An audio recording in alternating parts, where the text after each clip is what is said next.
Right now, someone is controlling your life, and you don't even realize it. Someone is pulling your strings, dictating your mood, influencing your decisions, and keeping you stuck in patterns that drain your energy and sabotage your success. That someone could be your boss, your partner, your family, your friends, or even strangers on the internet. But here's the brutal truth. You gave them that power. Every time you let someone else's words ruin your day, every time you obsess over what others think about you, every time you sacrifice your own needs to keep someone else happy, you are handing over your power. You are becoming emotionally dependent. And emotional dependency is the enemy of success, confidence, and inner peace. Most people live their entire lives as emotional slaves. They react instead of respond. They let their happiness depend on external validation.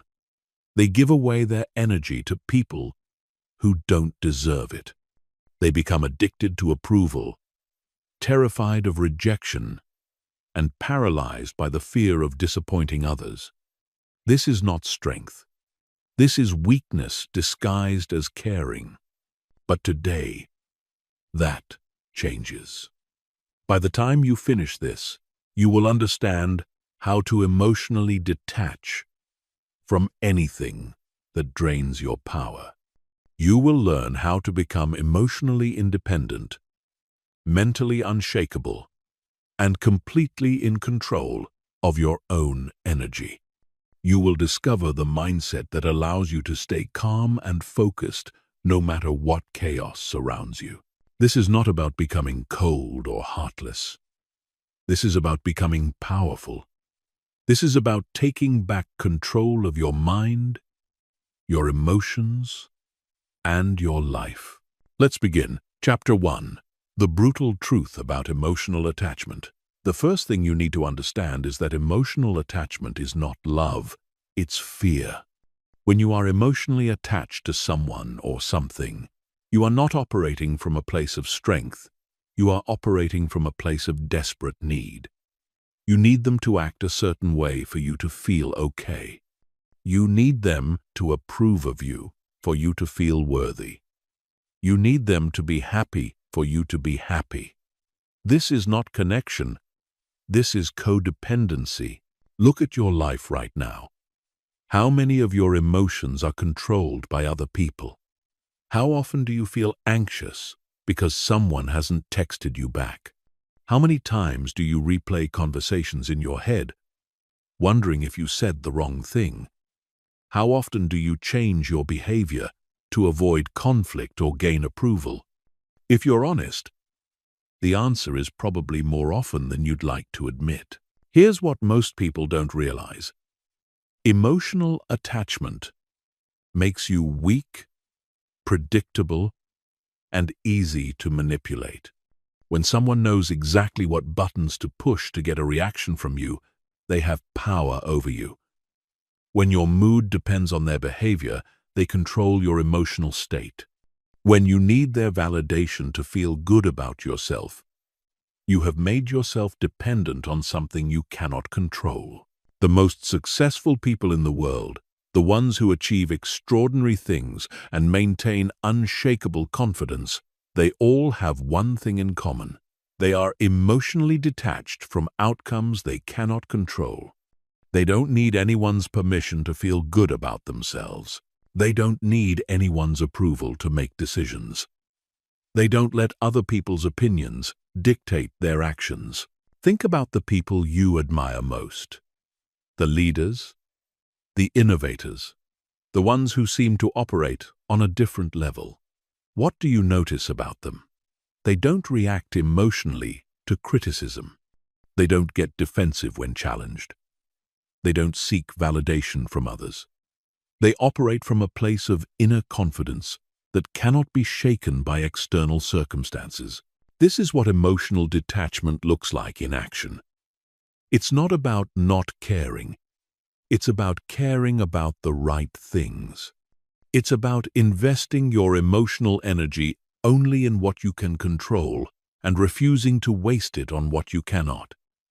It's about understanding that other people's behavior is a reflection of them, not you. But here's where most people get confused. They think emotional detachment means becoming cold, distant, or uncaring. They think it means cutting off all emotions or isolating themselves from others. This is completely wrong. Emotional detachment is actually the foundation of genuine relationships and authentic connection. When you are not desperate for someone's approval, you can be genuine with them. When you don't need them to behave a certain way for you to feel okay, you can love them without conditions. When you are not attached to specific outcomes, you can be present and enjoy the moment. This is what real strength looks like. The problem is that most people have been conditioned to believe that emotional reactivity is normal. They think that getting upset when someone criticizes them is natural. They think that feeling devastated when someone rejects them is proof that they care. They think that worrying constantly about what others think shows that they are thoughtful and considerate. But all of these beliefs are keeping you trapped. They are keeping you in a state of emotional dependency, where your peace of mind is constantly at the mercy of other people's choices. This is no way to live. This is no way to build success. This is no way to create the life you want. The truth is, emotional attachment is often rooted in childhood conditioning. Maybe you learned that love was conditional on your performance. Maybe you learned that your worth was determined by other people's approval. Maybe you learned that you had to be perfect to be accepted. These early experiences taught you to seek validation externally instead of developing internal confidence. But you are not a child anymore. You have the power to reprogram these patterns. You have the ability to break free from emotional dependency and reclaim your power. You can learn to validate yourself. You can learn to find your worth internally. You can learn to stay calm and centered regardless of what's happening around you. This is what emotional detachment will give you. Complete freedom from other people's emotional manipulation. The ability to make decisions based on logic rather than emotion. Unshakable confidence that doesn't depend on external validation. Inner peace that cannot be disturbed by external chaos. The power to choose your responses instead of reacting automatically. But before you can build this emotional independence, you need to understand exactly how you lost your power in the first place. You need to recognize the specific ways that emotional attachment has been controlling your life. Only when you can see the prison can you begin to escape it. Chapter 2. How you lost your power. Let me paint a picture that will probably sound familiar. You wake up in the morning, and the first thing you do is check your phone. You're looking for messages, notifications, likes, comments, anything that will give you a hit of validation. If there's something positive, you feel good. If there's nothing, or worse, if there's something negative, your mood immediately shifts. You get to work and your boss makes a comment that could be interpreted multiple ways. Instead of asking for clarification or simply moving on, you spend the next 3 hours analyzing every word, wondering if you're in trouble, wondering if you did something wrong. Your productivity plummets because your mind is consumed with worry about something that probably means nothing. Later, you're having a conversation with a friend and they seem a bit distant. Immediately, your mind starts racing. Did you say something wrong? Are they mad at you? You start overanalyzing every interaction you've had with them recently, trying to figure out what you could have done to upset them. You consider sending a text to ask if everything is okay, even though you know it will make you seem needy. At the end of the day, you're emotionally drained. Not because you did anything particularly difficult, but because you spent your entire day emotionally reacting to other people's behavior. You gave your power away to your boss, your friend, random people on social media, and anyone else who crossed your path. This is how most people live, and it's exactly why most people feel powerless. The truth is, you didn't lose your power overnight. It was taken from you gradually, through a process of conditioning that taught you to value other people's opinions more than your own. It started when you were young and you learned that love and approval were conditional on your behavior. You learned that if you acted a certain way, people would be happy with you. And if you didn't, they would be disappointed. This conditioning taught you to constantly monitor other people's reactions and adjust your behavior accordingly. You learned to seek approval and avoid disapproval at all costs. You developed an internal radar that was constantly scanning for signs of rejection or acceptance. Over time, this became so automatic that you probably don't even realize you're doing it. But here's what this conditioning really did. It made you believe that your worth is determined by other people's opinions. It made you think that if someone doesn't like you, there must be something wrong with you. It made you feel responsible for other people's emotions and reactions. It turned you into a people pleaser who sacrifices their own needs to keep others happy. Let's look at some specific examples of how this shows up in your life. In relationships, you probably find yourself walking on eggshells, constantly worried about saying or doing the wrong thing. You might stay in unhealthy relationships because you're afraid of being alone or because you don't want to hurt the other person. You might compromise your values or ignore red flags because you're desperate to be loved and accepted.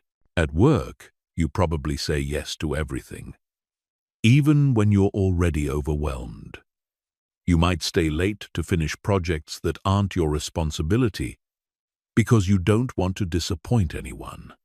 You might avoid expressing your ideas or opinions because you're afraid of being judged or criticized. You let other people take credit for your work because you don't want to seem arrogant or self-promoting. In social situations, you probably change your personality to fit in with whatever group you're with. You might pretend to like things you don't actually enjoy because you want to be accepted. You might keep your real opinions to yourself to avoid conflict. You might spend money you don't have to impress people who don't really care about you. With your family, you might let them guilt-trip you into doing things you don't want to do. You might accept disrespectful treatment because you feel obligated to maintain the relationship. You might suppress your authentic self to avoid disappointing them or causing drama. On social media, you probably post things designed to get likes and positive comments. You might delete posts that don't get enough engagement. You might compare your life to others and feel inadequate. You might spend hours scrolling, looking for validation, or getting upset by what others are posting. All of these behaviors have one thing in common. They put your emotional state in other people's hands. They make your happiness, confidence, and peace of mind dependent on factors you cannot control. They turn you into an emotional puppet, dancing to whatever tune other people are playing. The most dangerous part of this pattern is that it becomes addictive. Every time you get validation from others, your brain releases dopamine, the same chemical involved in drug addiction. This creates a cycle where you constantly need more approval to feel okay. Just like a drug addict needs bigger hits to get the same high, you need more and more validation to feel worthy. But here's the real kicker. The people whose approval you're seeking often don't even know they have this power over you. They're probably too focused on seeking their own validation to pay much attention to yours. You're giving away your power to people who aren't even aware they have it. This is why emotional attachment is so destructive. It's not just that it makes you weak. It's that it makes you weak for no reason.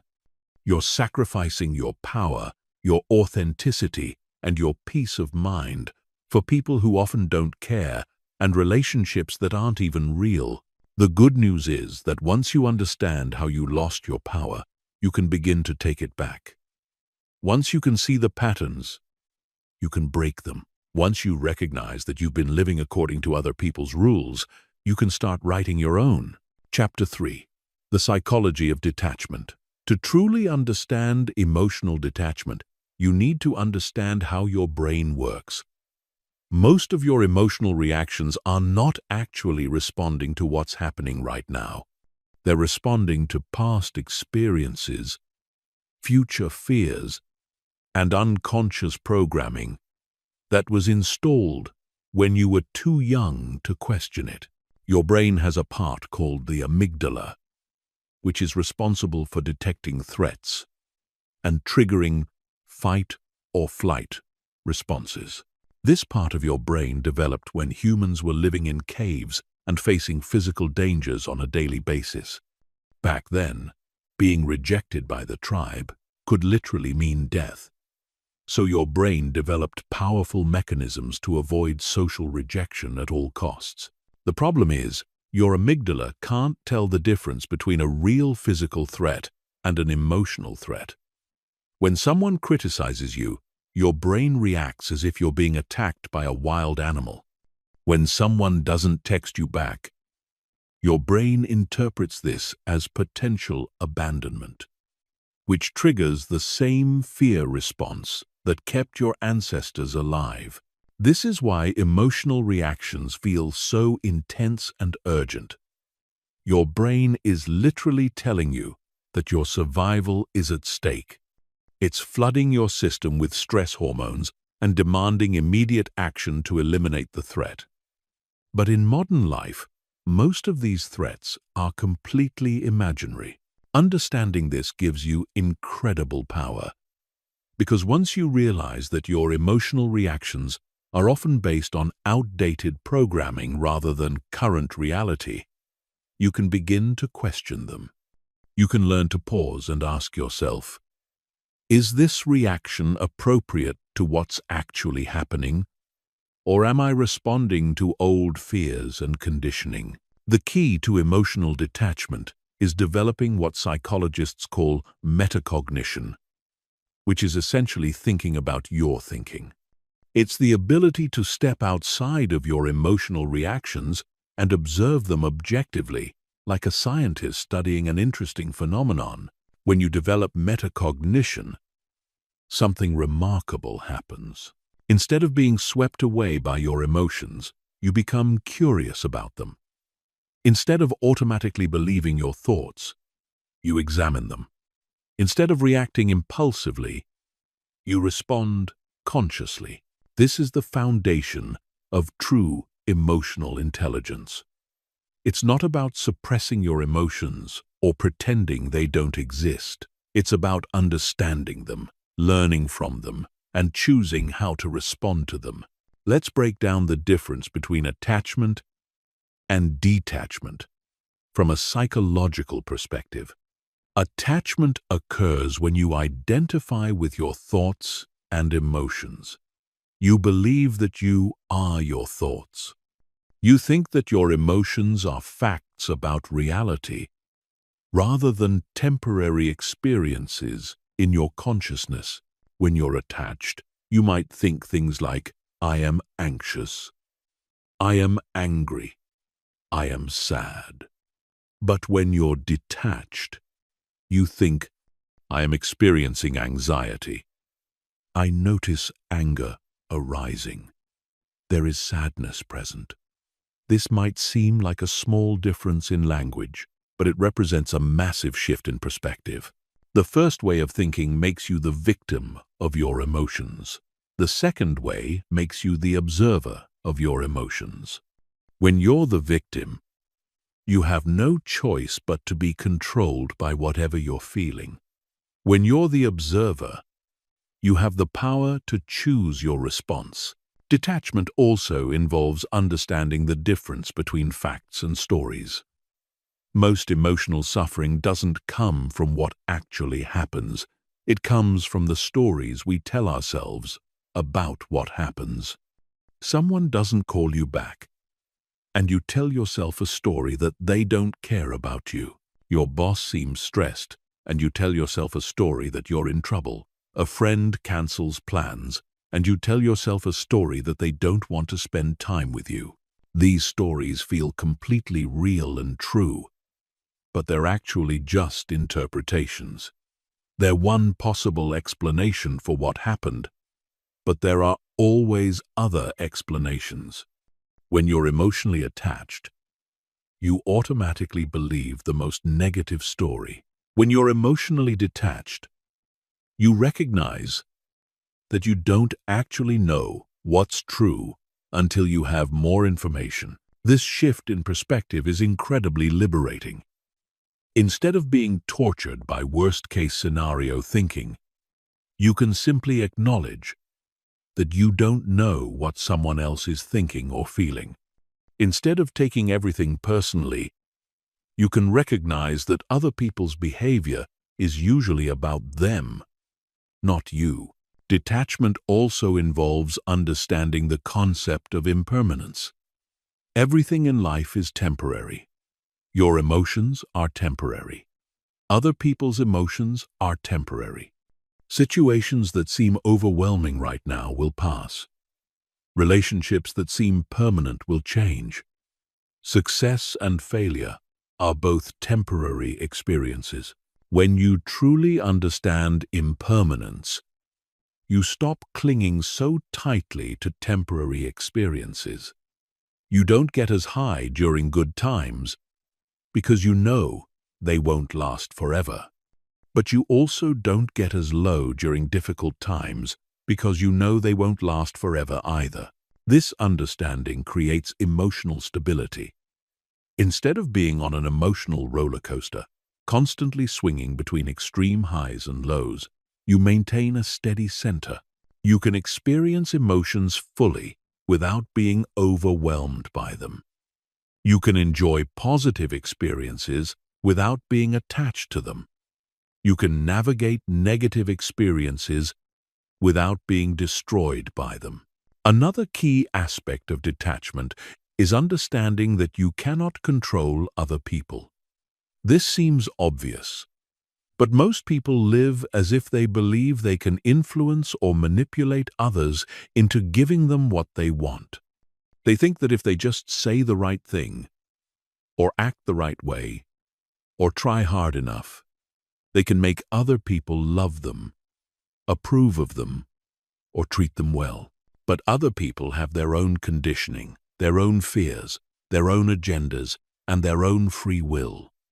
They're going to do what they're going to do regardless of what you want them to do.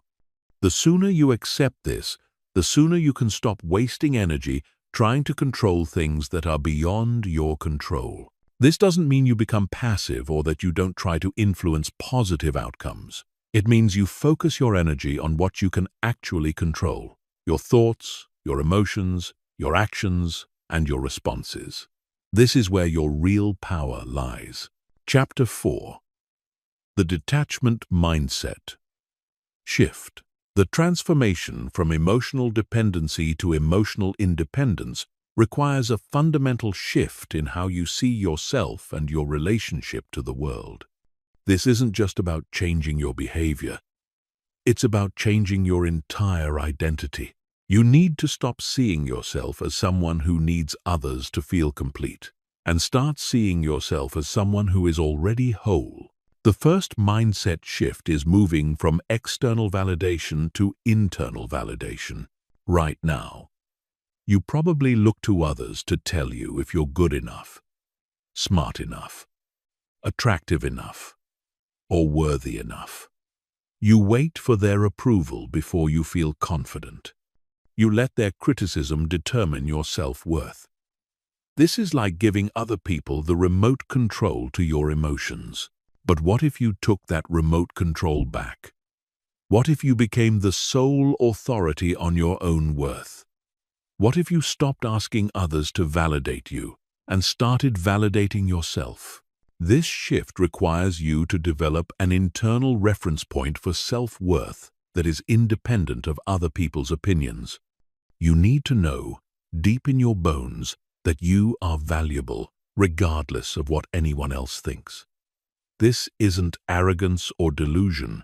It's simply recognizing your inherent worth as a human being. Think about it this way. Your worth doesn't change based on whether someone likes you or not. You are the same person whether someone approves of you or rejects you. Their opinion doesn't actually change anything about who you are. It's just information about their preferences, their conditioning, their mood, or their circumstances. When you truly understand this, criticism loses its power to devastate you, and praise loses its power to make you feel superior. Both become just information that you can consider or discard as you choose. The second mindset shift is moving from needing to be liked to being willing to be disliked. Most people are terrified of disapproval.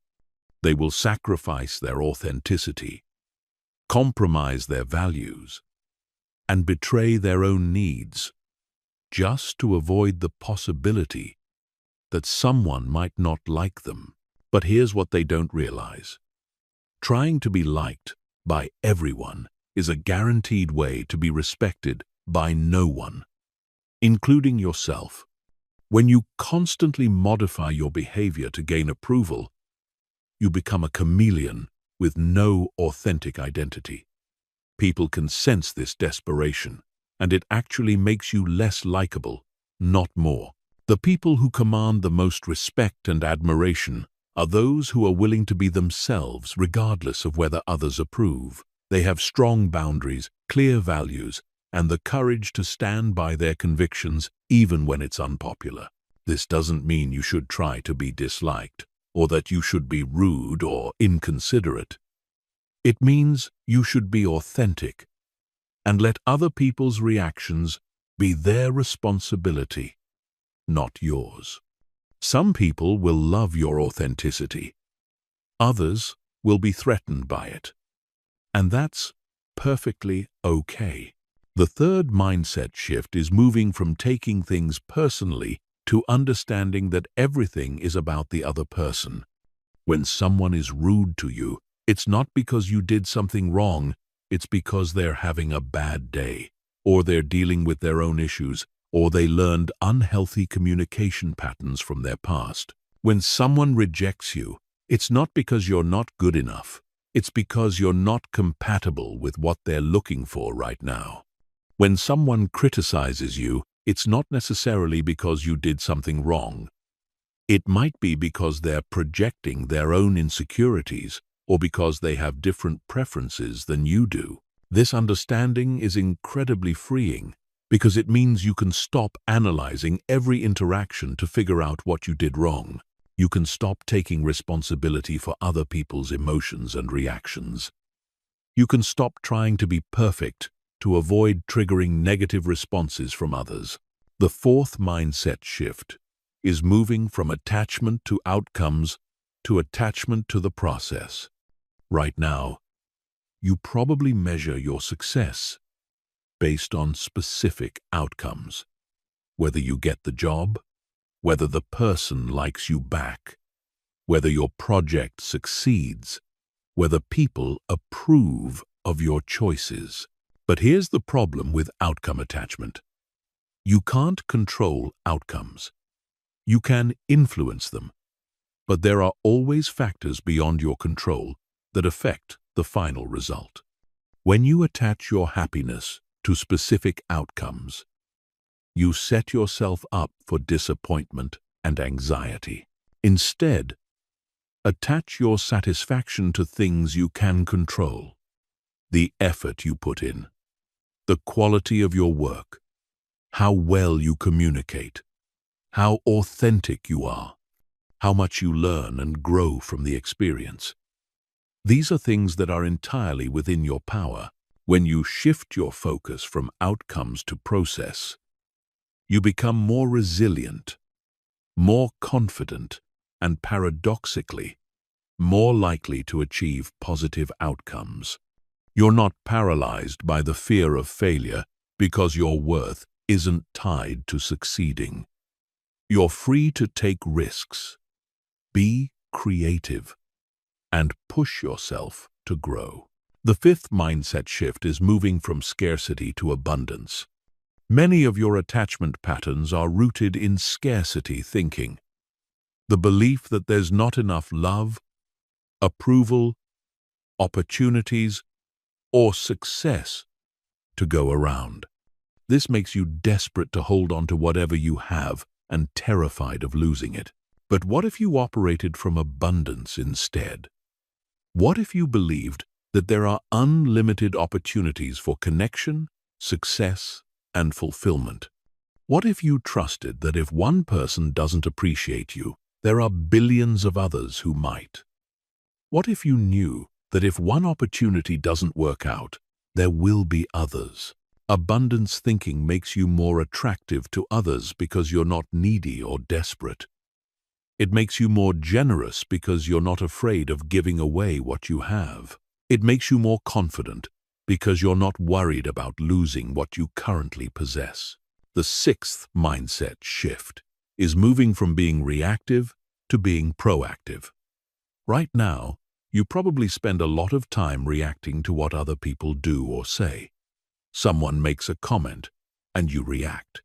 Someone doesn't respond to your text, and you react. Someone achieves something you want, and you react. But what if you stopped reacting and started acting based on your own values and goals? What if you stopped letting other people's behavior dictate your mood and started creating your own emotional state? What if you stopped waiting for permission or approval and started taking action based on what you know is right? This shift from reactive to proactive is one of the most powerful changes you can make. It transforms you from someone who is constantly blown around by external circumstances to someone who creates their own direction and momentum. These mindset shifts don't happen overnight. They require consistent practice and a willingness to challenge thoughts and beliefs that have been with you for years. But once you begin to see yourself differently, everything else starts to change. 2. Chapter 5. Breaking the Emotional Chains. Now that you understand the psychology and mindset behind emotional detachment, it's time to start implementing specific strategies to break free from the emotional patterns that have been controlling your life. This is where the real work begins. And it's not going to be comfortable. Breaking emotional chains requires you to do the opposite of what feels natural. When your instinct is to seek reassurance, you'll need to sit with uncertainty. When your impulse is to people please, you'll need to risk disapproval. When your habit is to take things personally, you'll need to practice emotional distance. This is going to feel strange and scary at first, but it's the only way to build genuine emotional strength. The first strategy is learning to pause before reacting. Right now, there's probably a very short gap between stimulus and response in your emotional life. Someone says something that triggers you, and you immediately react with anger, hurt, anxiety, or defensive behavior. This automatic response keeps you trapped in old patterns. You need to create space between what happens and how you respond. When someone says something that normally would upset you, Instead of immediately reacting, take a deep breath and count to 10. Ask yourself, what am I feeling right now? Why am I feeling this? Is this feeling based on what actually happened, or is it based on a story I'm telling myself about what happened? This pause gives you the opportunity to choose your response instead of being controlled by your automatic reactions. You might realize that your initial emotional response was based on assumptions rather than facts. You might discover that you're taking something personally that actually has nothing to do with you. The second strategy is developing emotional curiosity instead of emotional judgment. When you notice yourself having a strong emotional reaction, instead of immediately trying to make the feeling go away or judging yourself for having it, get curious about it. What is this emotion trying to tell you? What need or fear might be underneath it? What past experience might it be connected to? This curiosity helps you understand your emotional patterns without being controlled by them. You start to see your emotions as information rather than commands. You begin to recognize the difference between feeling something and being something. For example, instead of thinking, I am anxious, you might think, I notice anxiety arising. I wonder what this anxiety is about.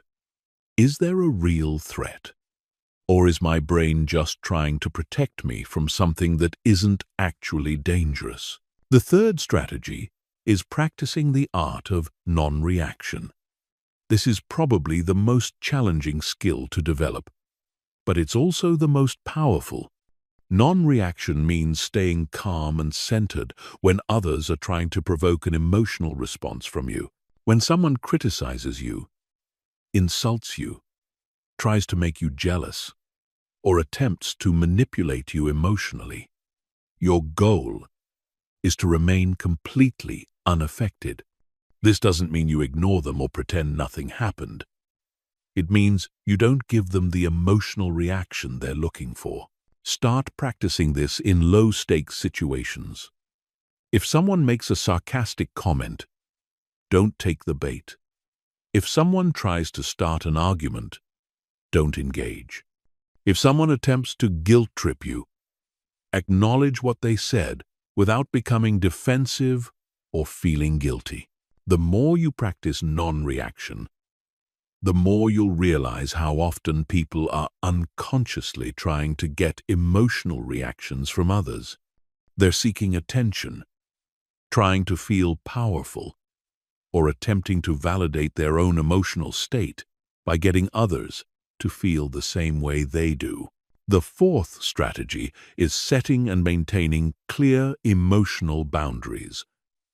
Boundaries are not walls that keep people out, they're guidelines that teach people how to treat you. Right now, you probably have very weak boundaries, which means people can manipulate your emotions whenever they want to. Strong emotional boundaries mean you don't accept responsibility for other people's feelings. You don't let other people's moods determine your mood. You don't allow others to guilt-trip or manipulate you. And you don't compromise your values to keep others happy. Start by identifying where your boundaries are currently being violated. Maybe your family members make you feel guilty for not visiting enough. Maybe your friends pressure you to do things you don't want to do. Maybe your coworkers dump their responsibilities on you. Maybe people on social media make you feel bad about your life. Once you identify these boundary violations, you need to start responding differently. Instead of automatically accommodating others, you need to protect your emotional space. This might mean saying no more often, walking away from conversations that drain you, or simply not engaging with emotional manipulation. The fifth strategy is developing a practice of emotional independence. This means learning to fulfill your own emotional needs instead of expecting others to do it for you. If you need validation, validate yourself.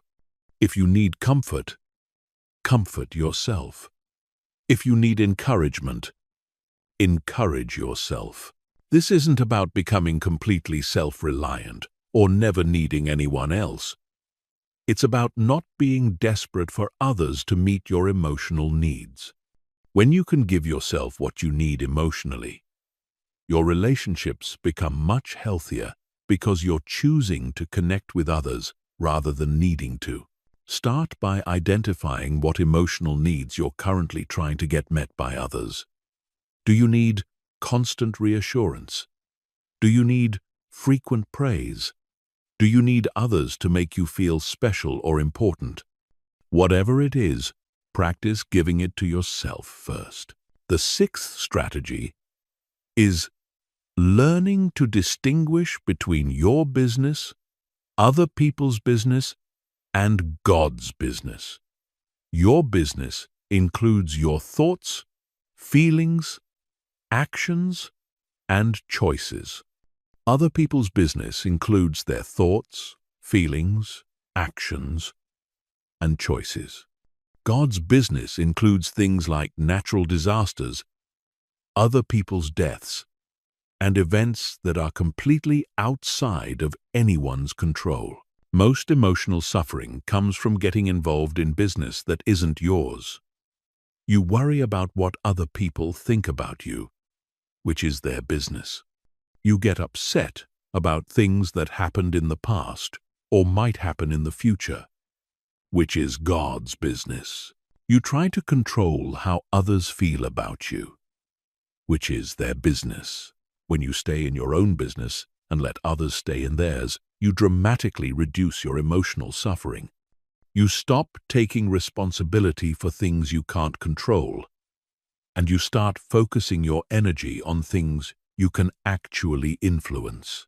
This process of breaking emotional chains is challenging because it requires you to give up familiar patterns, even when those patterns are making you miserable.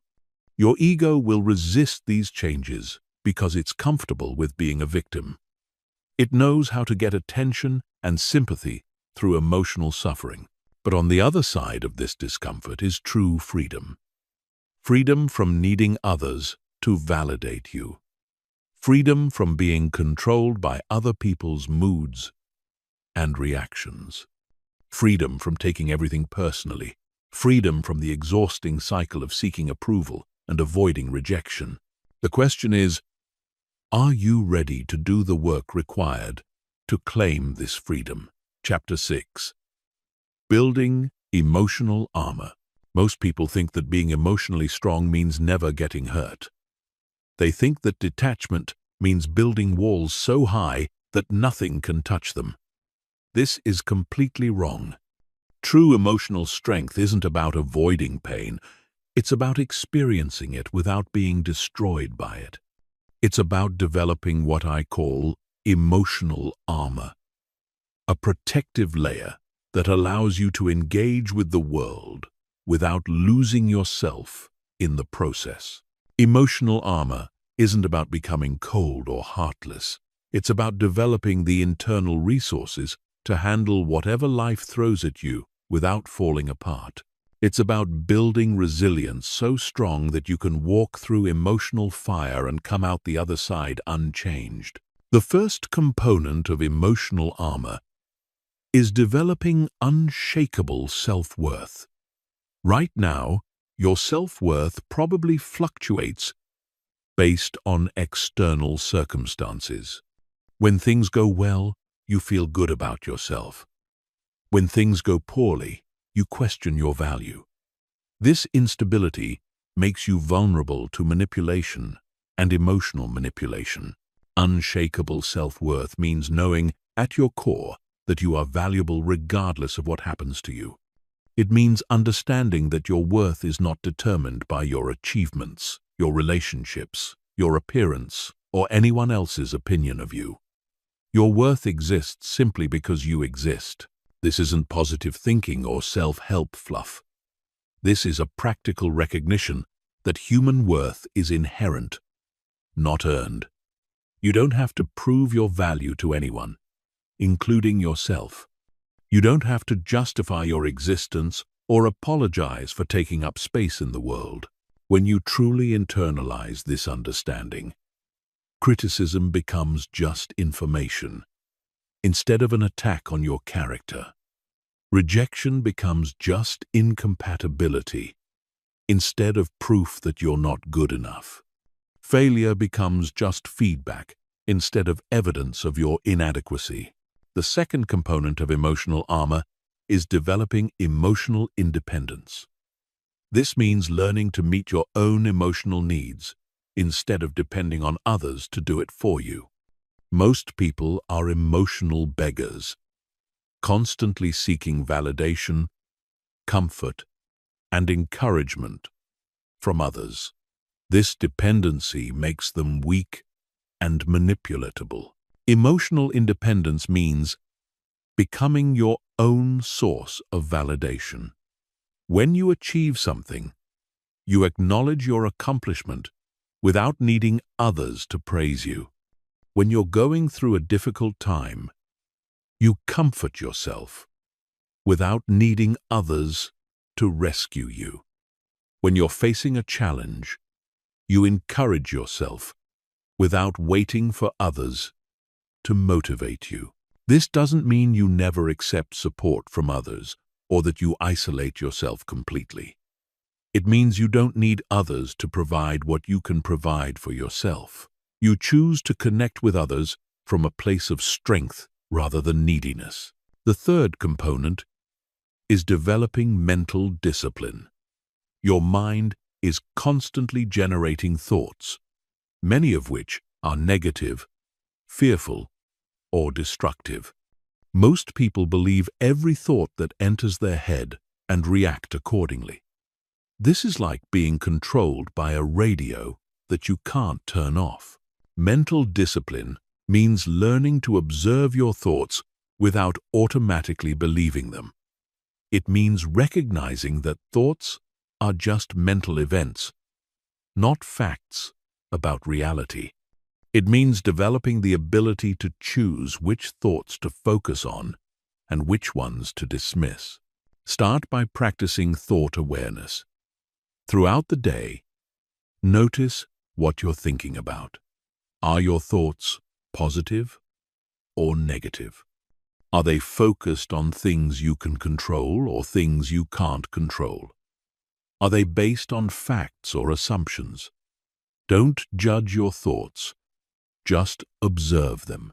Once you develop awareness of your thinking patterns, you can begin to direct your thoughts more consciously. When you notice yourself thinking negative thoughts about yourself, challenge them.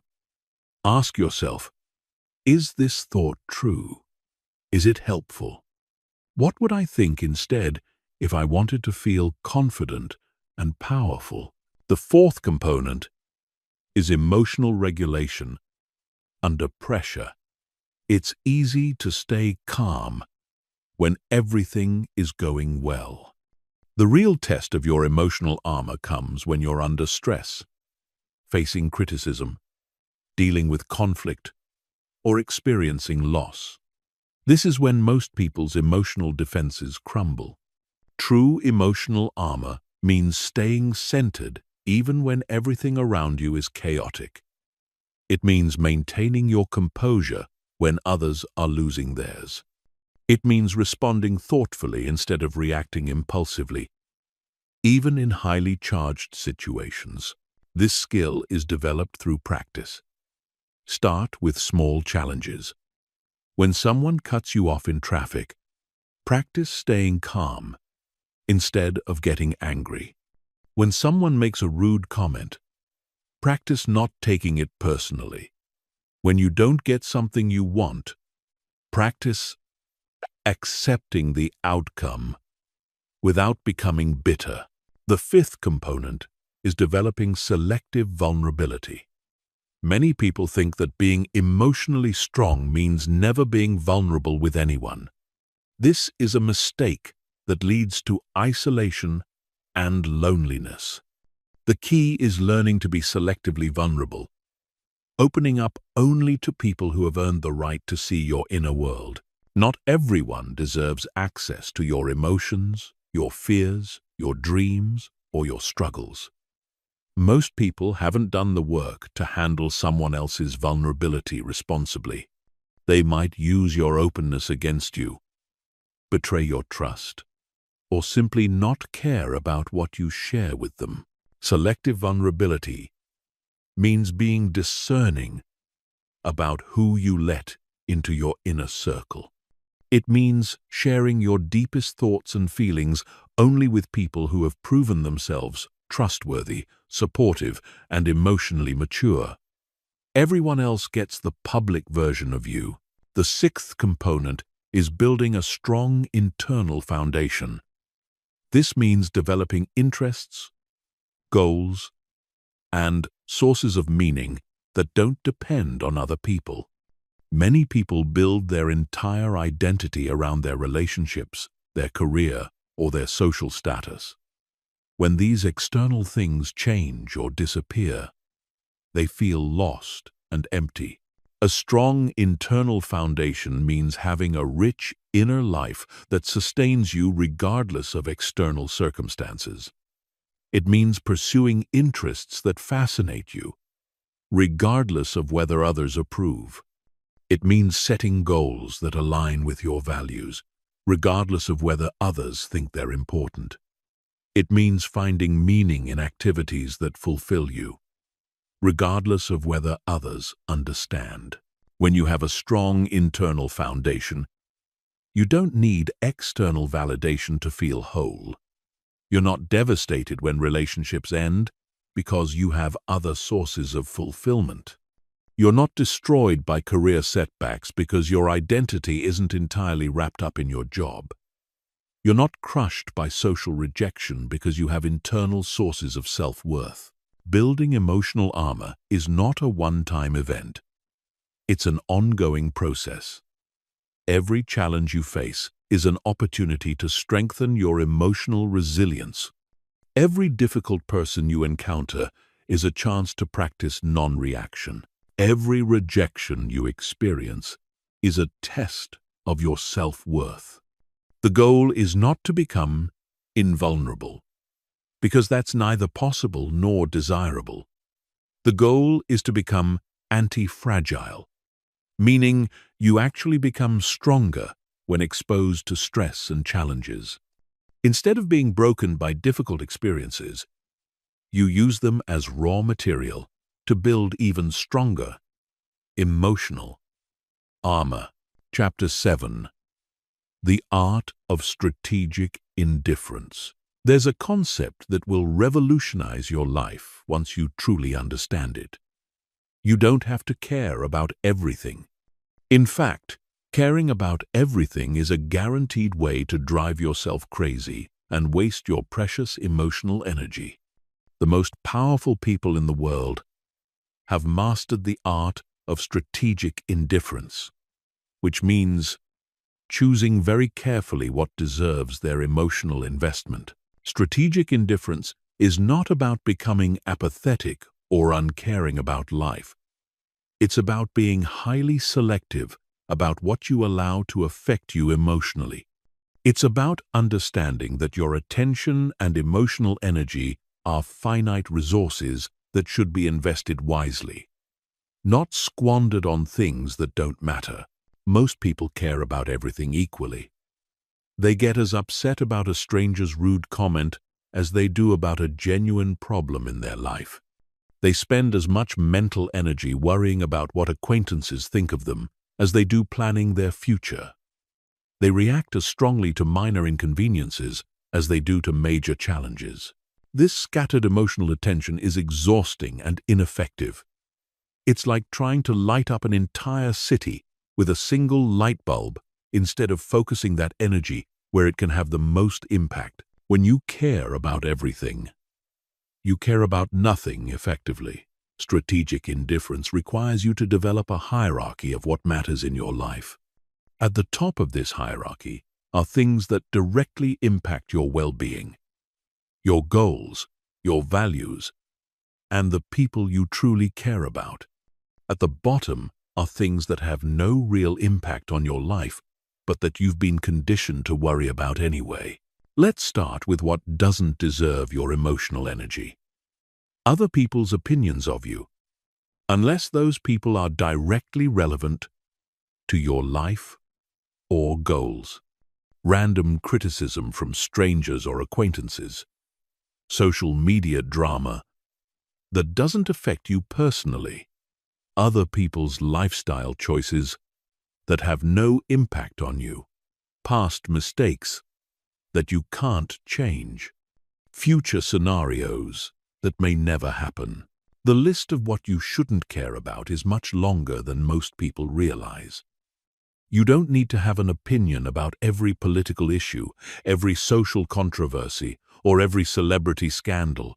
You don't need to be upset about every injustice in the world or every problem that exists. You don't need to feel guilty about not being involved in every cause or not caring about every issue. This doesn't make you selfish or callous. It makes you focused. It allows you to direct your emotional energy toward things where you can actually make a difference instead of spreading it so thin that it becomes meaningless. Now let's talk about what does deserve your emotional investment. Your personal growth and development. Your closest relationships with family and friends who genuinely care about you. Your goals and dreams that align with your values. Your health and well-being. Issues that directly affect your life or the lives of people you care about. Even within these categories, you need to be selective. Not every goal deserves the same level of emotional investment. Not every relationship requires the same amount of energy. Not every health issue warrants the same level of concern.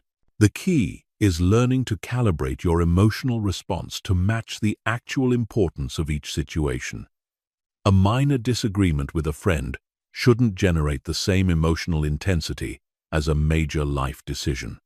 A small setback in your career shouldn't create the same level of stress as a serious health problem. This calibration requires practice and self-awareness. Most people have poor emotional calibration because they've never consciously thought about it. They react to everything at the same emotional intensity level, which leaves them constantly drained and overwhelmed. Start practicing strategic indifference by consciously choosing not to engage with things that don't deserve your energy. When you see drama on social media, scroll past it instead of getting involved. When someone tries to provoke an argument about something irrelevant, decline to participate. When you catch yourself worrying about something you can't control, consciously redirect your attention to something you can control. One of the most powerful aspects of strategic indifference is learning not to take things personally. Most of the things that happen to you are not actually about you. When someone is rude, it's usually because they're having a bad day, not because you did something wrong. When someone rejects you, it's usually because you're not compatible, not because you're defective. When someone criticizes you, it's usually a reflection of their standards or preferences, not an objective assessment of your worth. Understanding this allows you to maintain emotional distance from other people's behavior. You can observe what they do without absorbing it emotionally. You can respond appropriately without being affected personally. Strategic indifference also involves learning to let go of things quickly. When something negative happens, most people hold on to it emotionally for much longer than necessary. They replay the event in their mind, analyze it from every angle, and continue to feel upset about it long after it's over. But what's the point of continuing to suffer about something that's already finished? What benefit do you get from carrying emotional pain about past events? The answer is none. You're just voluntarily extending your suffering for no reason. Practice letting go quickly. When something negative happens, feel whatever you need to feel in the moment. Then consciously choose to move on. Don't replay it in your mind. Don't analyze it endlessly. Don't carry it with you into the rest of your day. This doesn't mean you ignore important lessons or pretend negative things didn't happen. It means you extract whatever learning is available from the situation, then release the emotional charge around it. Another aspect of strategic indifference is learning to be comfortable with other people's disapproval. Right now, you probably spend enormous amounts of energy trying to avoid making anyone upset with you. You modify your behavior, suppress your opinions, and compromise your authenticity just to keep everyone happy. But here's the truth. It's impossible to please everyone, and trying to do so will only make you miserable. No matter what you do, some people won't like it. No matter how carefully you speak, some people will misunderstand you. No matter how hard you try to be considerate, some people will find something to complain about. Once you accept this reality, you can stop wasting energy on the impossible task of universal approval. You can focus on being authentic and let other people's reactions be their problem, not yours. Strategic indifference is ultimately about emotional sovereignty. It's about taking back control of your inner life and refusing to let external circumstances dictate your emotional state. It's about becoming selectively sensitive instead of universally reactive. Chapter 8. Reclaiming your energy. Energy is your most precious resource, yet most people give it away freely to anyone who asks for it. They let toxic people drain them. They waste it on meaningless activities, and they scatter it across dozens of unimportant concerns. If you want to take back your power, you need to become fiercely protective of your energy and learn to invest it only in things that serve your highest good.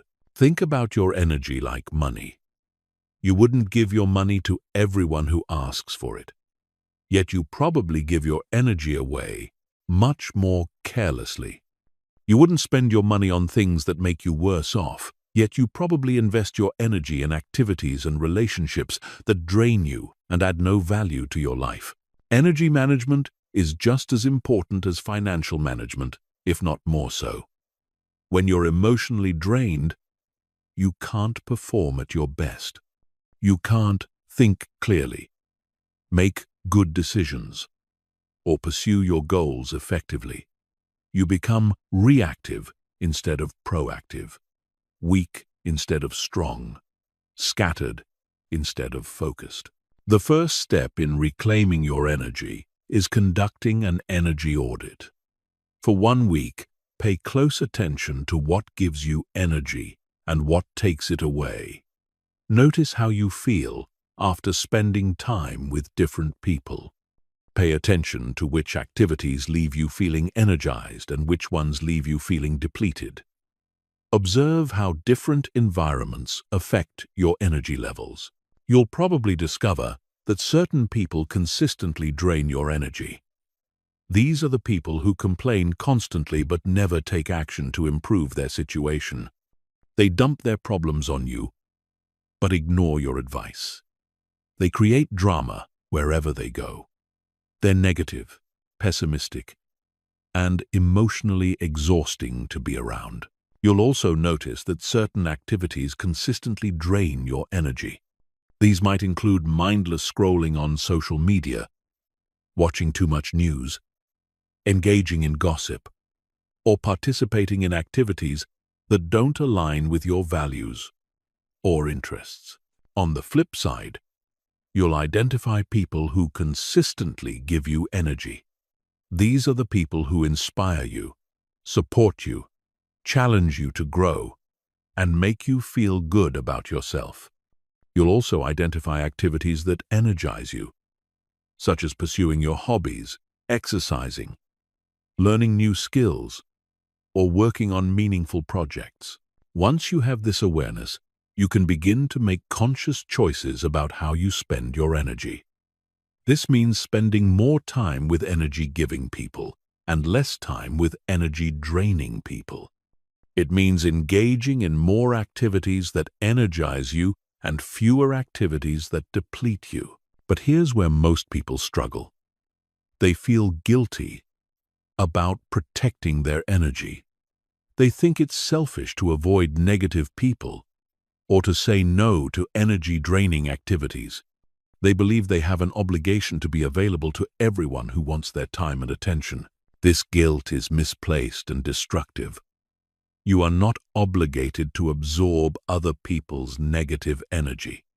You are not responsible for fixing everyone's problems or being everyone's emotional support system.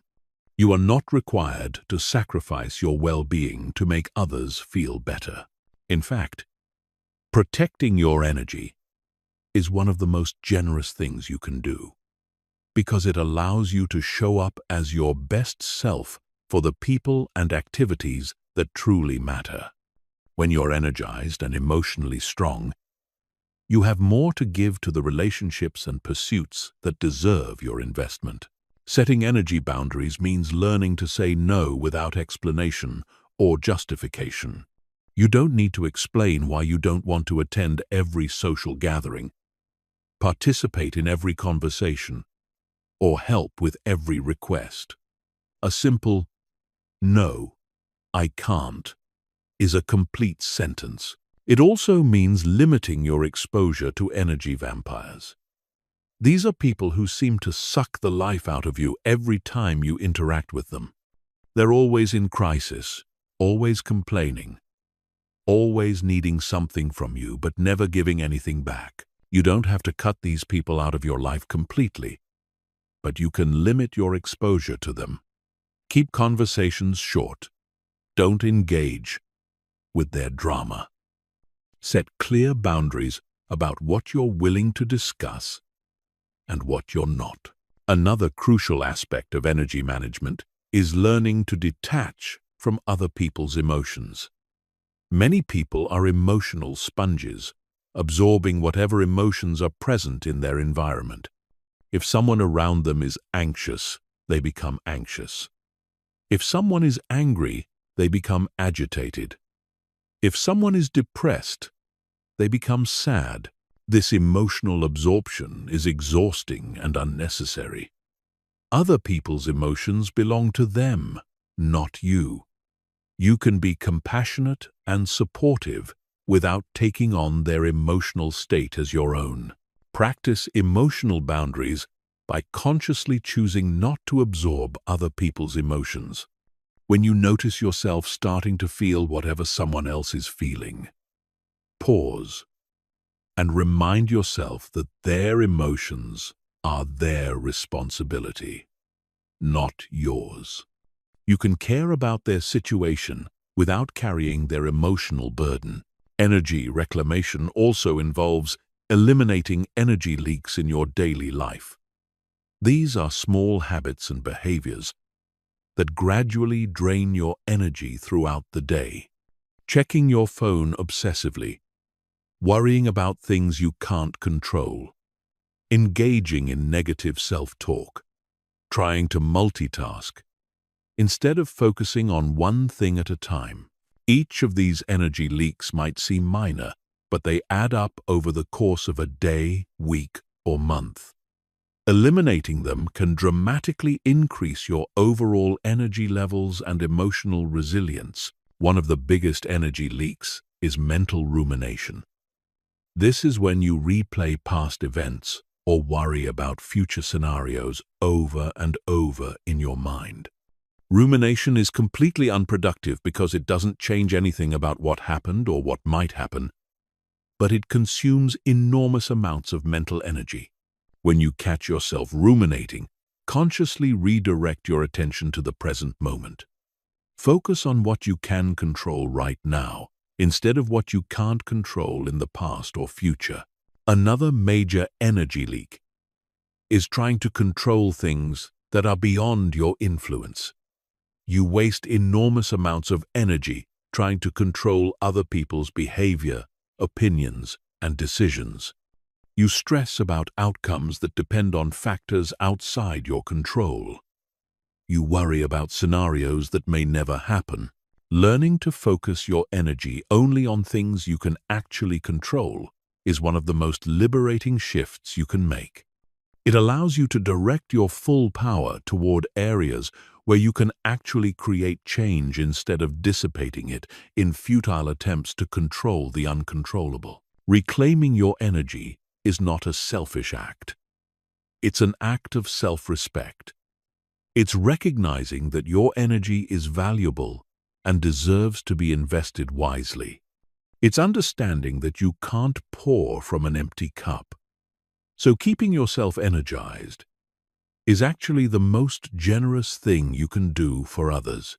Chapter 9. Mastering Difficult People. Every day, you encounter people who test your emotional detachment. The manipulator who tries to guilt-trip you into doing what they want. The narcissist who makes everything about them. The drama queen who creates chaos wherever they go.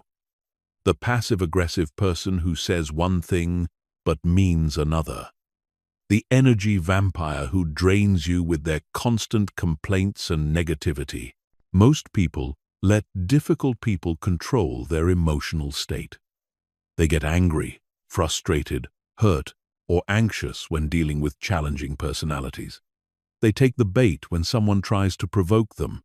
They get sucked into drama and manipulation.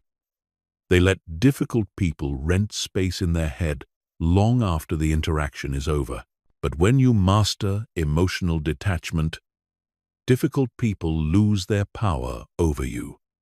You can interact with them without being affected by their behavior. You can handle their manipulation attempts without getting hooked. You can maintain your composure even when they're trying to push your buttons.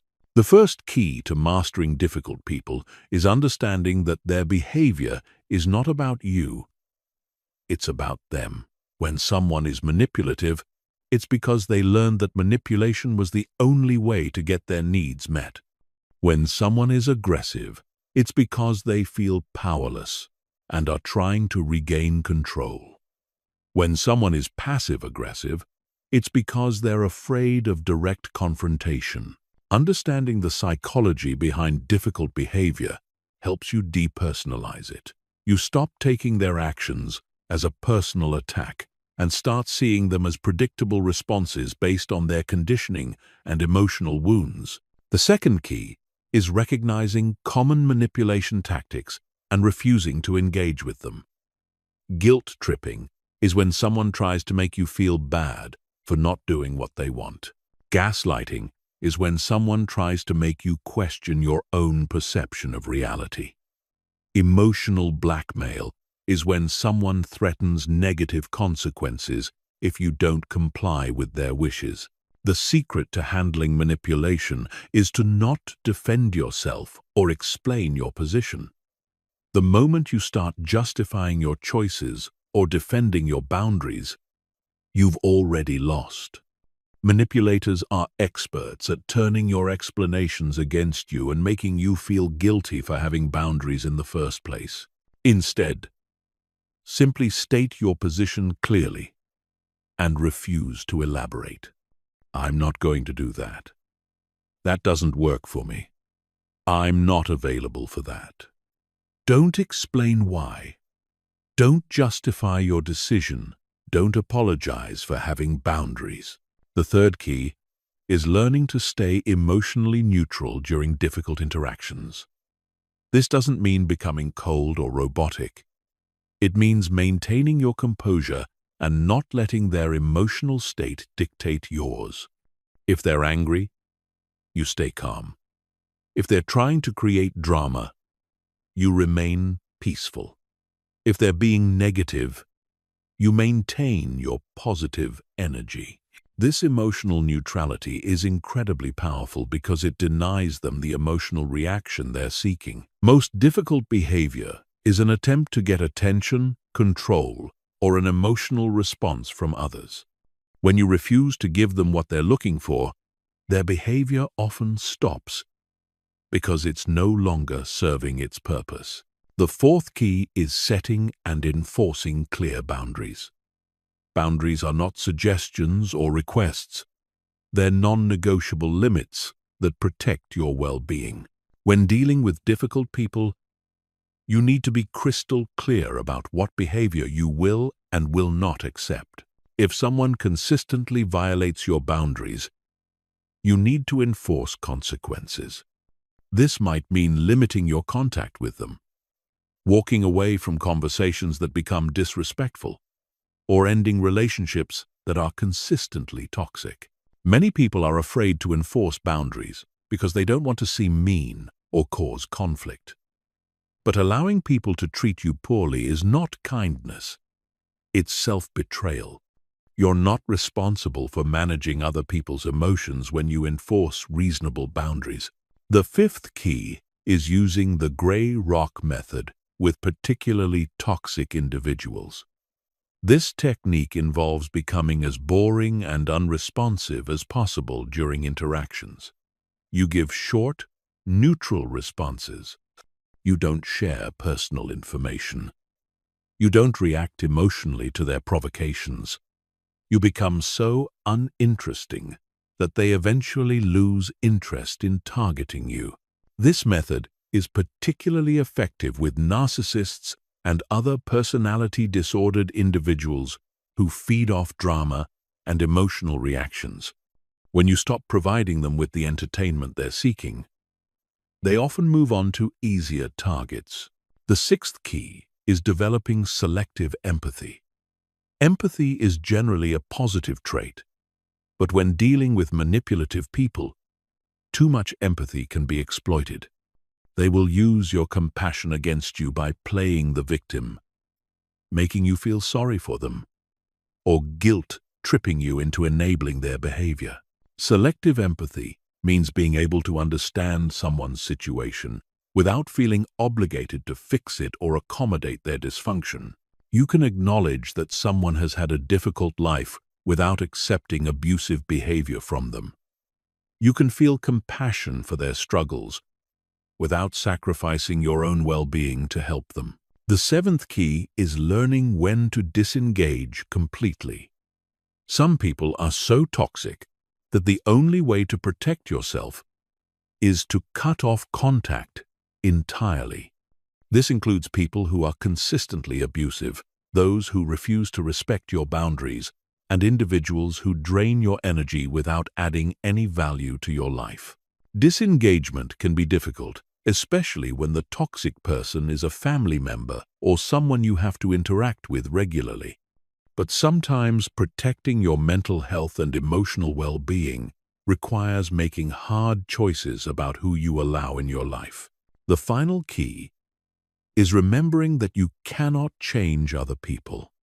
You might hope that if you're patient enough, kind enough, or understanding enough, difficult people will eventually change their behavior. But the truth is, people only change when they decide to change. And most difficult people have no interest in changing because their current behavior serves them in some way. Your job is not to fix difficult people or teach them how to behave better. Your job is to protect yourself, maintain your boundaries, and refuse to be drawn into their dysfunction.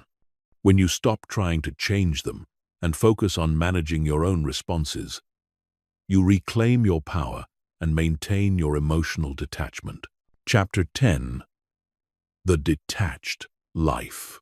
Living a truly detached life doesn't mean becoming cold, isolated, or indifferent to the world around you. It means operating from a place of centered strength where you can engage fully with life while maintaining your emotional sovereignty. You care deeply about what matters while remaining unshaken by what doesn't. You love without losing yourself.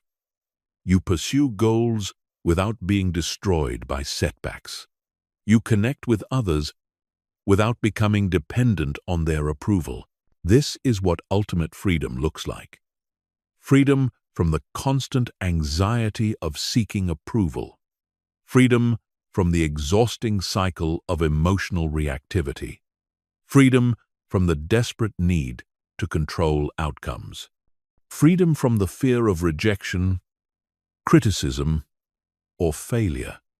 When you achieve this level of detachment, you become truly unstoppable.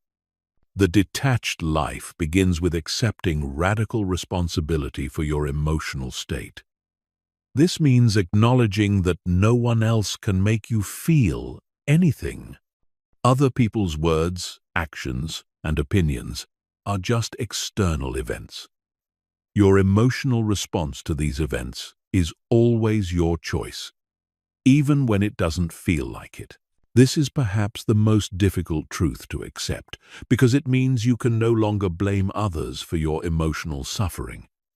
You can't say that someone made you angry, hurt, or sad.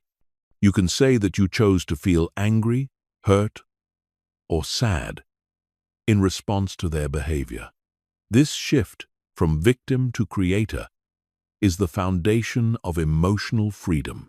When you take radical responsibility, you also gain radical power. If your emotions are your choice, then you can choose different emotions. If your reactions are under your control, then you can choose better reactions. If your emotional state is your responsibility, then you can create the inner experience you want, regardless of external circumstances. The detached life also means developing unshakable inner peace. This isn't the temporary peace you feel when everything is going well. It's the deep peace that exists, regardless of what's happening around you. It's the peace that comes from knowing you can handle whatever life brings. It's the peace that comes from not needing external circumstances to be different for you to be okay. This inner peace is built through consistent practice of detachment skills. Every time you choose not to take something personally, you strengthen your peace. Every time you refuse to react emotionally to provocation, you deepen your calm. Every time you let go of the need to control outcomes, you expand your serenity. Living detached means becoming outcome independent. You pursue your goals with full commitment and effort, but you're not attached to specific results. You understand that you can control your actions, but not the outcomes. You measure success by the quality of your effort, not by whether you achieve exactly what you wanted. This outcome independence is incredibly liberating because it removes the fear of failure. When you're not attached to specific outcomes, failure becomes just feedback rather than a catastrophe. You can take risks, try new things, and push yourself to grow without being paralyzed by the possibility of not succeeding. The detached life also involves cultivating selective engagement. You choose carefully where to invest your time, energy, and attention. You engage deeply with people and activities that align with your values and support your growth. You politely disengage from people and situations that drain you or distract you from your priorities. This selectivity is not selfishness, it's wisdom. You recognize that your resources are finite and should be invested where they can have the greatest positive impact. You understand that saying yes to everything means saying no to what's most important. In relationships, detachment allows for deeper connection.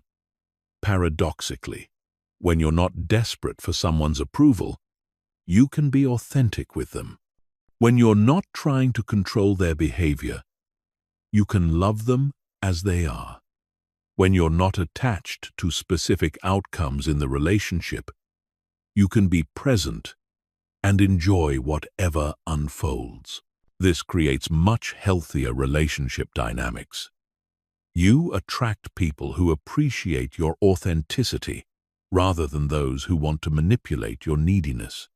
You can set boundaries without guilt, and communicate honestly without fear. You can support others without losing yourself in their problems. The detached life means viewing challenges as opportunities for growth rather than threats to your well-being.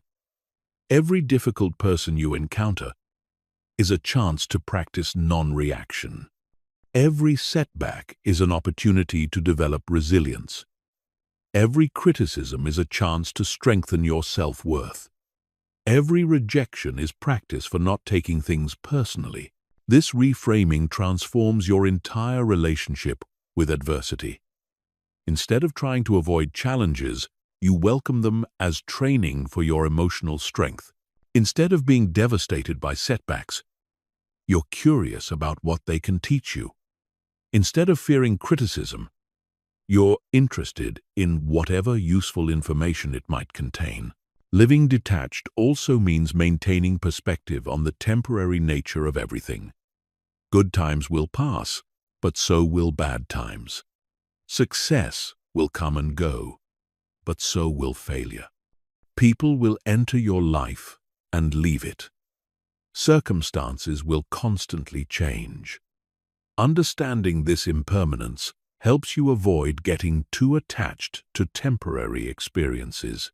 When good things happen, you enjoy them fully while they're present, but don't cling to them desperately. When bad things happen, you deal with them effectively while remembering that they won't last forever. This perspective creates emotional stability and resilience that most people never develop.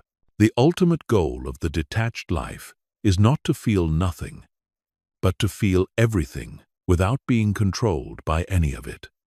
You can experience the full range of human emotions while maintaining your center.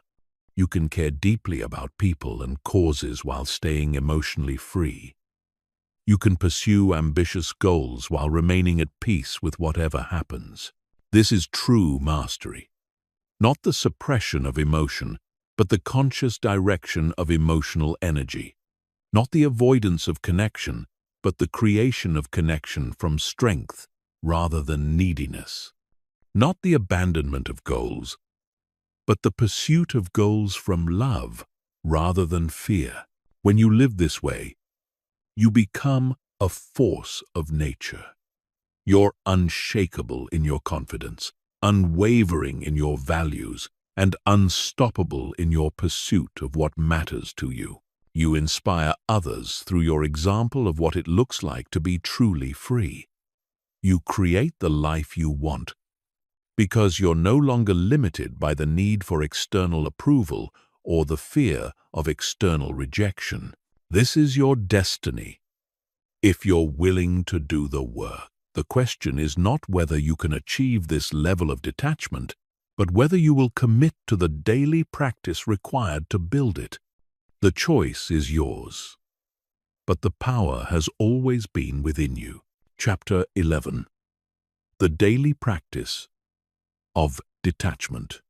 Emotional detachment is not something you achieve once and then maintain effortlessly for the rest of your life. It's a skill that requires daily practice, constant vigilance, and ongoing refinement. Most people make the mistake of thinking that understanding detachment intellectually is enough. But knowledge without consistent application is worthless. Your brain is wired for attachment. It's programmed to seek approval, avoid rejection, and react emotionally to perceived threats. These patterns have been reinforced for years, maybe decades. They won't disappear overnight just because you've decided to change. You need to consciously reprogram these patterns through deliberate daily practice. The first element of daily detachment practice is morning mental preparation. Before you engage with the world, before you check your phone, before you start reacting to external stimuli, you need to set your internal state.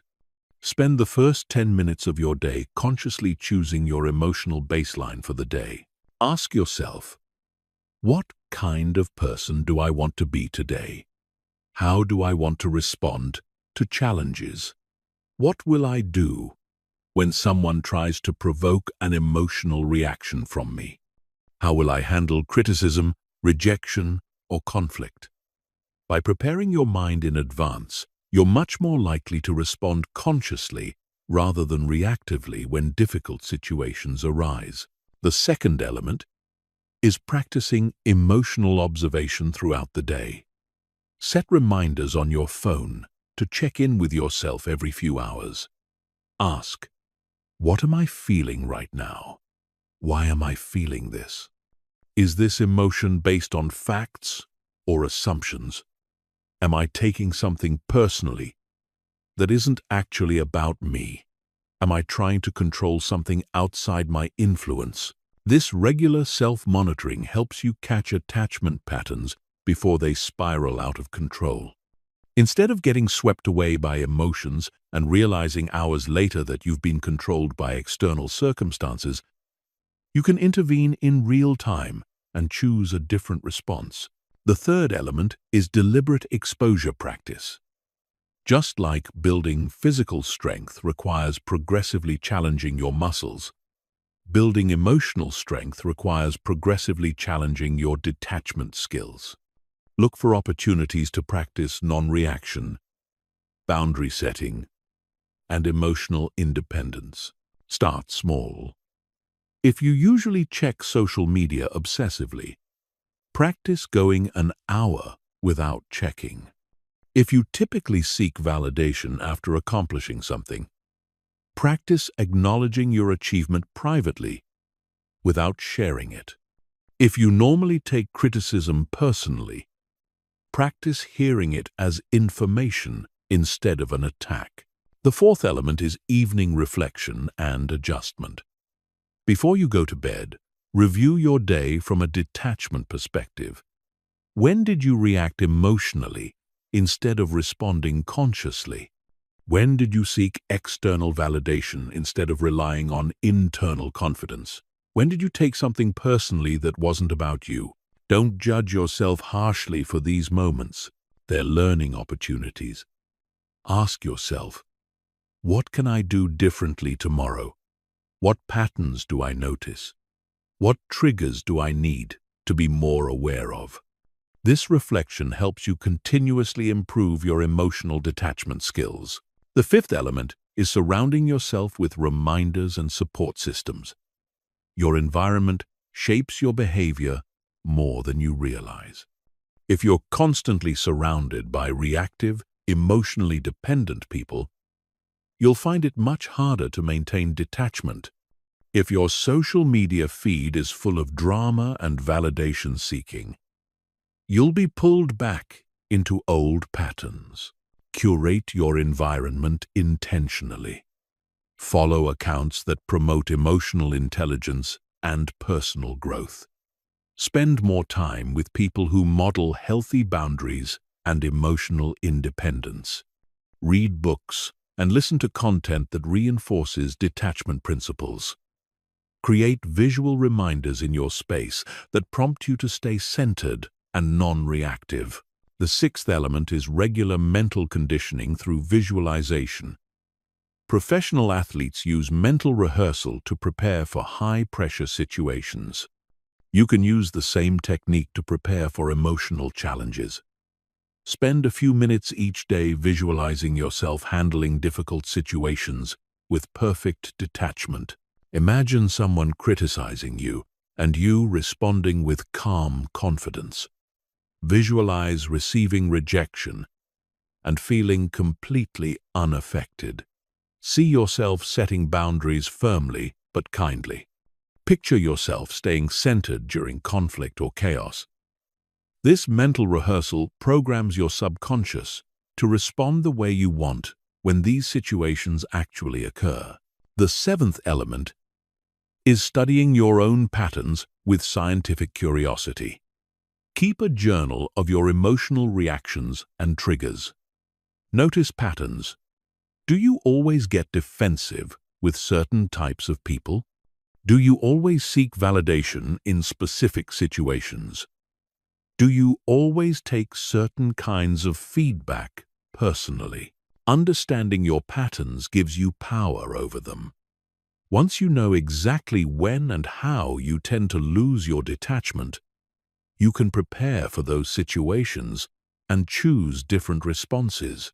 The most important thing to understand about daily detachment practice is that it's a marathon, not a sprint. Some days you'll feel completely centered and unshakable. Other days you'll react emotionally to things that normally wouldn't bother you. This is normal and expected. The goal is not perfection, it's progress. Every time you choose to pause instead of react, every time you refuse to take something personally, every time you maintain your boundaries under pressure, you're strengthening your emotional detachment muscles. Over time, these responses become more automatic and natural. Remember that people around you may resist your emotional detachment, especially if they're used to being able to manipulate your emotions. They might try harder to provoke reactions when their old tactics stop working. They might accuse you of being cold or uncaring when you stop absorbing their emotional states. This resistance is actually evidence that your detachment practice is working. Don't let other people's reactions pull you back into old patterns. Stay committed to your growth even when it makes others uncomfortable. The daily practice of detachment is ultimately about becoming the person you want to be regardless of external circumstances. It's about developing such strong inner stability that nothing outside of you can shake your core peace and confidence. This is not just a nice idea. It's a trainable skill that will transform every aspect of your life if you commit to practicing it consistently. Chapter 12. Detached relationships. One of the biggest misconceptions about emotional detachment is that it means becoming cold, distant, or incapable of love. People think that if you're not emotionally reactive, you can't form deep connections. This is completely wrong. Detached relationships are actually the healthiest, most fulfilling relationships possible because they're based on choice rather than neediness, on love rather than fear, on mutual respect rather than emotional manipulation. Most relationships are built on emotional dependency. People stay together because they're afraid of being alone, because they need someone to validate them, because they've become addicted to the emotional highs and lows of drama. They confuse intensity with intimacy, jealousy with love, and possessiveness with caring. Detached relationships are different. They're characterized by emotional independence, where both people can be happy and fulfilled on their own, but choose to share their lives because they genuinely enjoy each other's company. There's no desperation, no manipulation, no walking on eggshells to avoid conflict. In a detached relationship, you love the other person for who they are, not for what they do for you. You don't try to change them or control their behavior. You don't take their moods personally or feel responsible for their happiness. You support them without losing yourself in their problems. The first principle of detached relationships is maintaining your individual identity. Too many people lose themselves in relationships. They stop pursuing their own interests, abandon their personal goals, and mold themselves into whatever they think their partner wants. This creates an unhealthy dynamic, where one or both people become dependent on the relationship for their sense of self. In a detached relationship, you maintain your own interests, goals, and social connections. You have a rich life outside the relationship that would continue to fulfill you even if the relationship ended. This isn't selfish or uncommitted. It's healthy. It means you're choosing to be in the relationship rather than needing to be in it. The second principle is emotional non-absorption. In most relationships, when one person is upset, the other person automatically becomes upset too. When one person is stressed, their stress spreads to their partner. This emotional contagion creates unnecessary suffering and prevents both people from thinking clearly during difficult times. In detached relationships, you can be empathetic and supportive without absorbing your partner's emotional state. If they're having a bad day, you can listen and offer support without letting their mood ruin your day. If they're anxious about something, you can help them problem solve without becoming anxious yourself. The third principle is outcome independence in the relationship itself. This means you're fully committed to giving your best to the relationship while being emotionally prepared for any outcome, including the relationship ending. This might sound contradictory, but it's actually what makes true commitment possible. When you're attached to the relationship continuing at all costs, you become willing to compromise your values, ignore red flags, and accept poor treatment just to avoid the possibility of breakup. But when you're outcome independent, you can be authentic, set boundaries, and address problems honestly because you're not afraid of the relationship ending if it's not truly compatible. The fourth principle is refusing to engage in emotional manipulation or drama. Healthy relationships shouldn't feel like emotional roller coasters. If your partner tries to guilt trip you, give you the silent treatment, threaten to leave when they don't get their way, or use any other manipulative tactics, you don't play along. In detached relationships, you communicate directly and honestly. When there's conflict, you address it rationally without attacking each other's character or bringing up past grievances.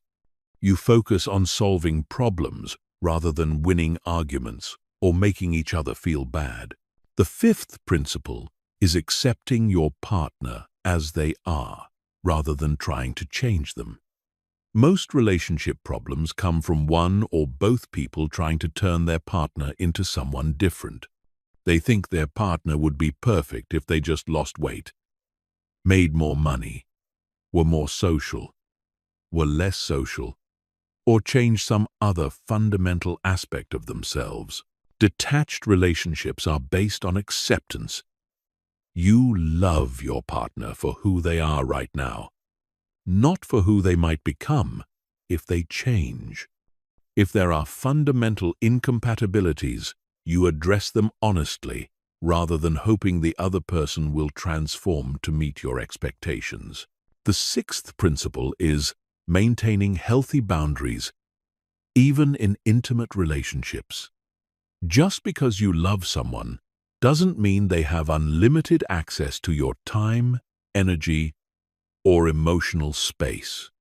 Just because you're in a relationship doesn't mean you have to tolerate disrespectful behavior or sacrifice your own well-being. Boundaries in relationships might include maintaining your own friendships and interests, not allowing your partner to speak to you disrespectfully, keeping some aspects of your life private, and not being available for every emotional crisis. These boundaries actually strengthen relationships by preventing resentment and maintaining mutual respect. The seventh principle is supporting without saving. In healthy relationships, you support your partner's growth and goals without trying to rescue them from every difficulty. You encourage them to solve their own problems rather than solving problems for them. You offer emotional support during challenging times without taking responsibility for their emotional well-being. This is particularly important when dating or married to someone who has personal issues like addiction, financial irresponsibility, or emotional instability. You can be compassionate and supportive without enabling their destructive behavior or sacrificing your own life to manage their problems. Detached relationships require both people to be emotionally mature and willing to take responsibility for their own happiness. If you're in a relationship with someone who is emotionally dependent, manipulative, or unwilling to respect boundaries, you may need to make difficult decisions about whether the relationship is healthy for you. The beautiful thing about detached relationships is that they create space for genuine love to flourish. When you're not desperate for approval, not trying to control each other, and not lost in emotional drama, you can actually see and appreciate your partner for who they truly are. You can enjoy their company without needing them to complete you. You can love them without losing yourself. Chapter 13. Professional detachment. Your career and professional life are among the areas where emotional attachment can be most destructive to your success and well-being. The workplace is full of politics, ego battles, unfair treatment, and people who will try to manipulate or intimidate you. If you take every slight personally, seek validation from your boss, or tie your self-worth to your job performance, you'll be constantly stressed, and your career growth will be limited. Professional detachment doesn't mean not caring about your work or not striving for excellence. It means separating your identity from your job, not taking workplace dynamics personally, and maintaining your emotional center regardless of what's happening in your professional environment. The first aspect of professional detachment is understanding that your worth as a human being is not determined by your job title, salary, or professional achievements. Too many people build their entire identity around their career. They introduce themselves by their job title, measure their success purely by professional metrics, and feel worthless when they experience career setbacks. This attachment to professional identity makes you vulnerable to manipulation and keeps you trapped in situations that aren't serving you. If your self-worth depends on your job, you'll tolerate poor treatment, work excessive hours, and sacrifice your personal life just to maintain your professional status. Professional detachment means recognizing that your job is something you do, not who you are. You can be fully committed to performing well while maintaining perspective that work is just one aspect of your life, not the totality of your identity. The second aspect is not taking workplace politics and interpersonal dynamics personally. Every workplace has difficult personalities, unfair treatment, and politics. There will always be people who don't like you, managers who don't appreciate your contributions, and situations where you're treated unjustly. When you're professionally detached, you understand that most workplace behavior is about the other person's insecurities, ambitions, and personal issues, not about you. The colleague who takes credit for your ideas isn't reflecting your inadequacy, they're revealing their own insecurity. The boss who micromanages isn't commenting on your competence, they're expressing their own need for control.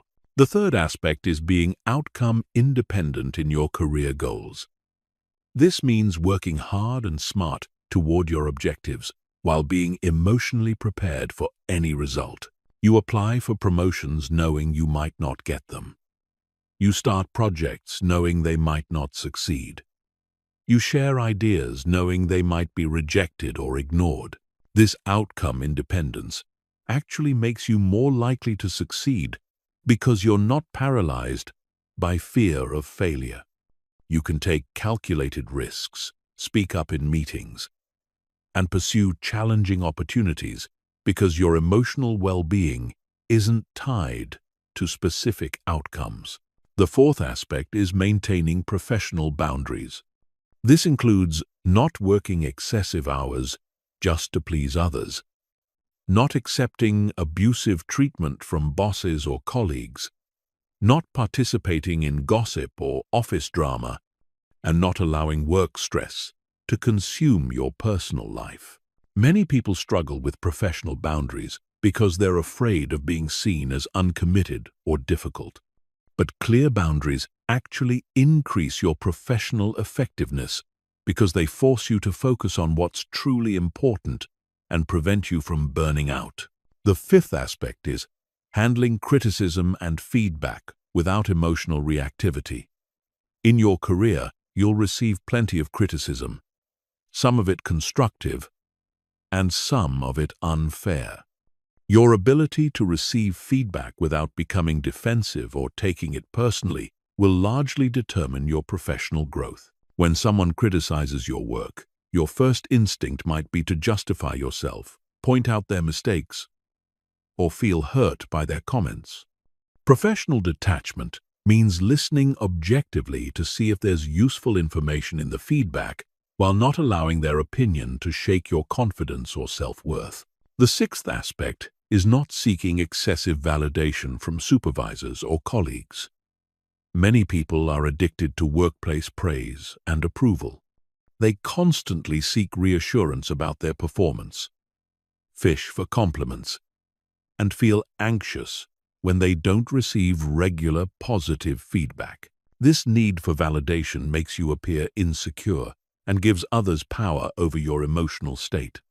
Professional detachment means validating your own work quality and finding internal satisfaction in doing excellent work, regardless of whether others acknowledge it. The seventh aspect is strategic networking rather than emotional networking. Many people approach professional networking from a place of desperation, trying to get others to like them or hoping someone will rescue their career. This neediness is obvious and off-putting to potential mentors or collaborators. Professional detachment means networking from a place of strength, focusing on what value you can provide rather than what you can get. You build genuine professional relationships based on mutual respect and shared interests rather than manipulation or desperation. The eighth aspect is handling workplace setbacks without personalizing them. You'll experience failures, rejections, layoffs, and disappointments in your career. Your ability to bounce back from these setbacks without internalizing them as personal inadequacy will determine your long-term success. When you don't get a promotion, it might be due to budget constraints, office politics, timing, or simply not being the right fit for that particular role. Professional detachment means extracting whatever lessons are available from the experience while not allowing it to damage your confidence or derail your career trajectory.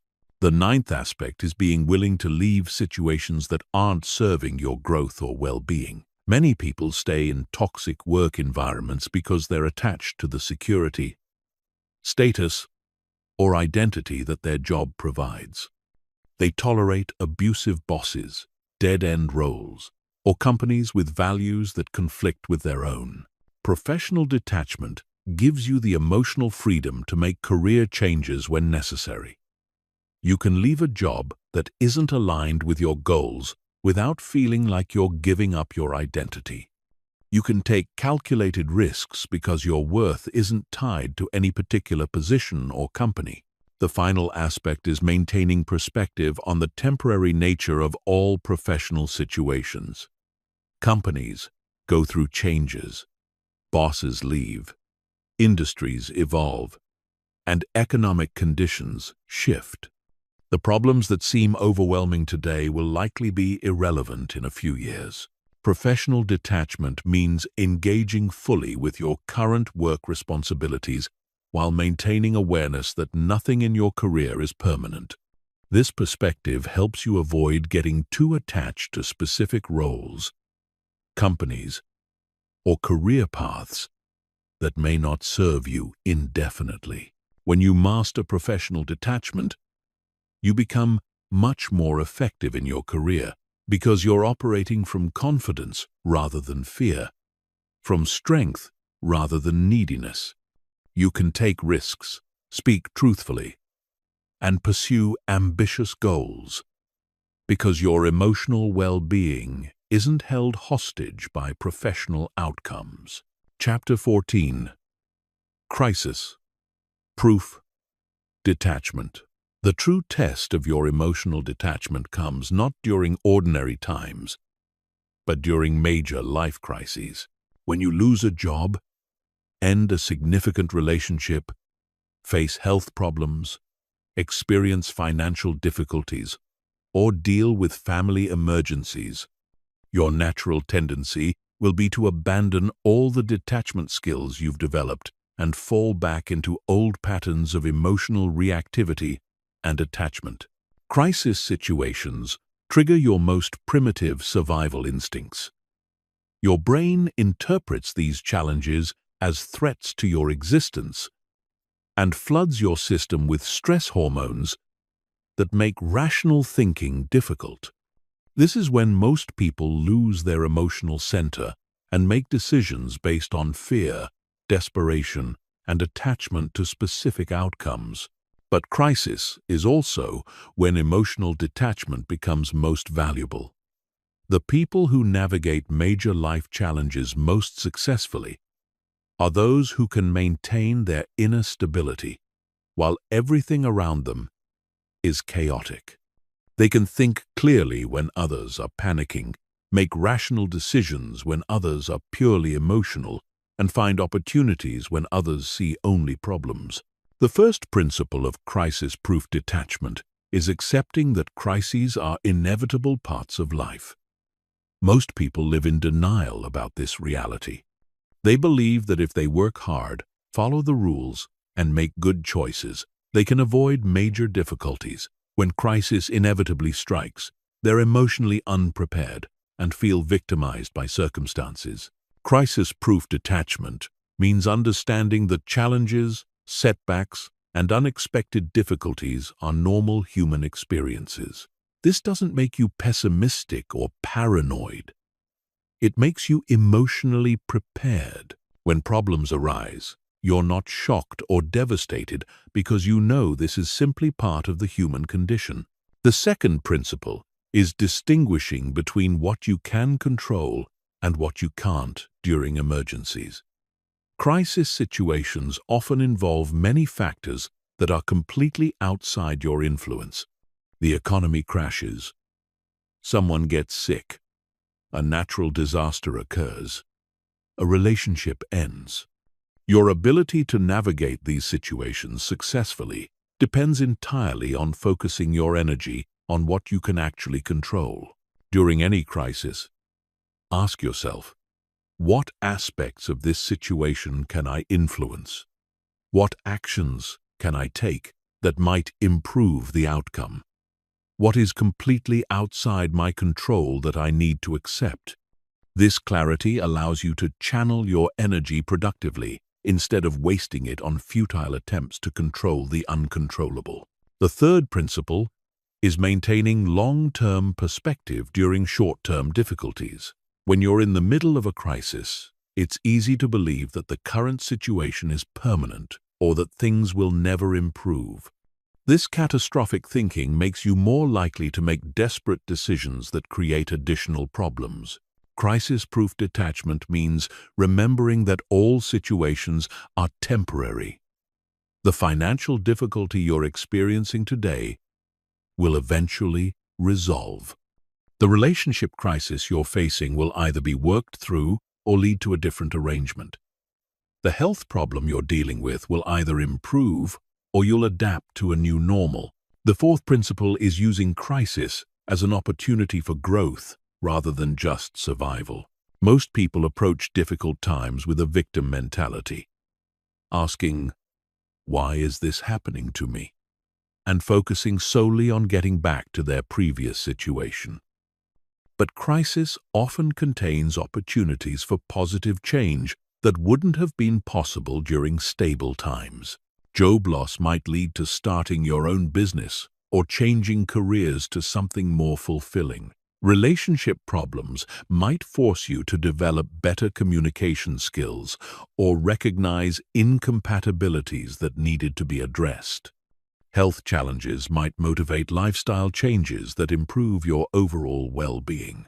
The fifth principle is maintaining emotional stability while others around you panic.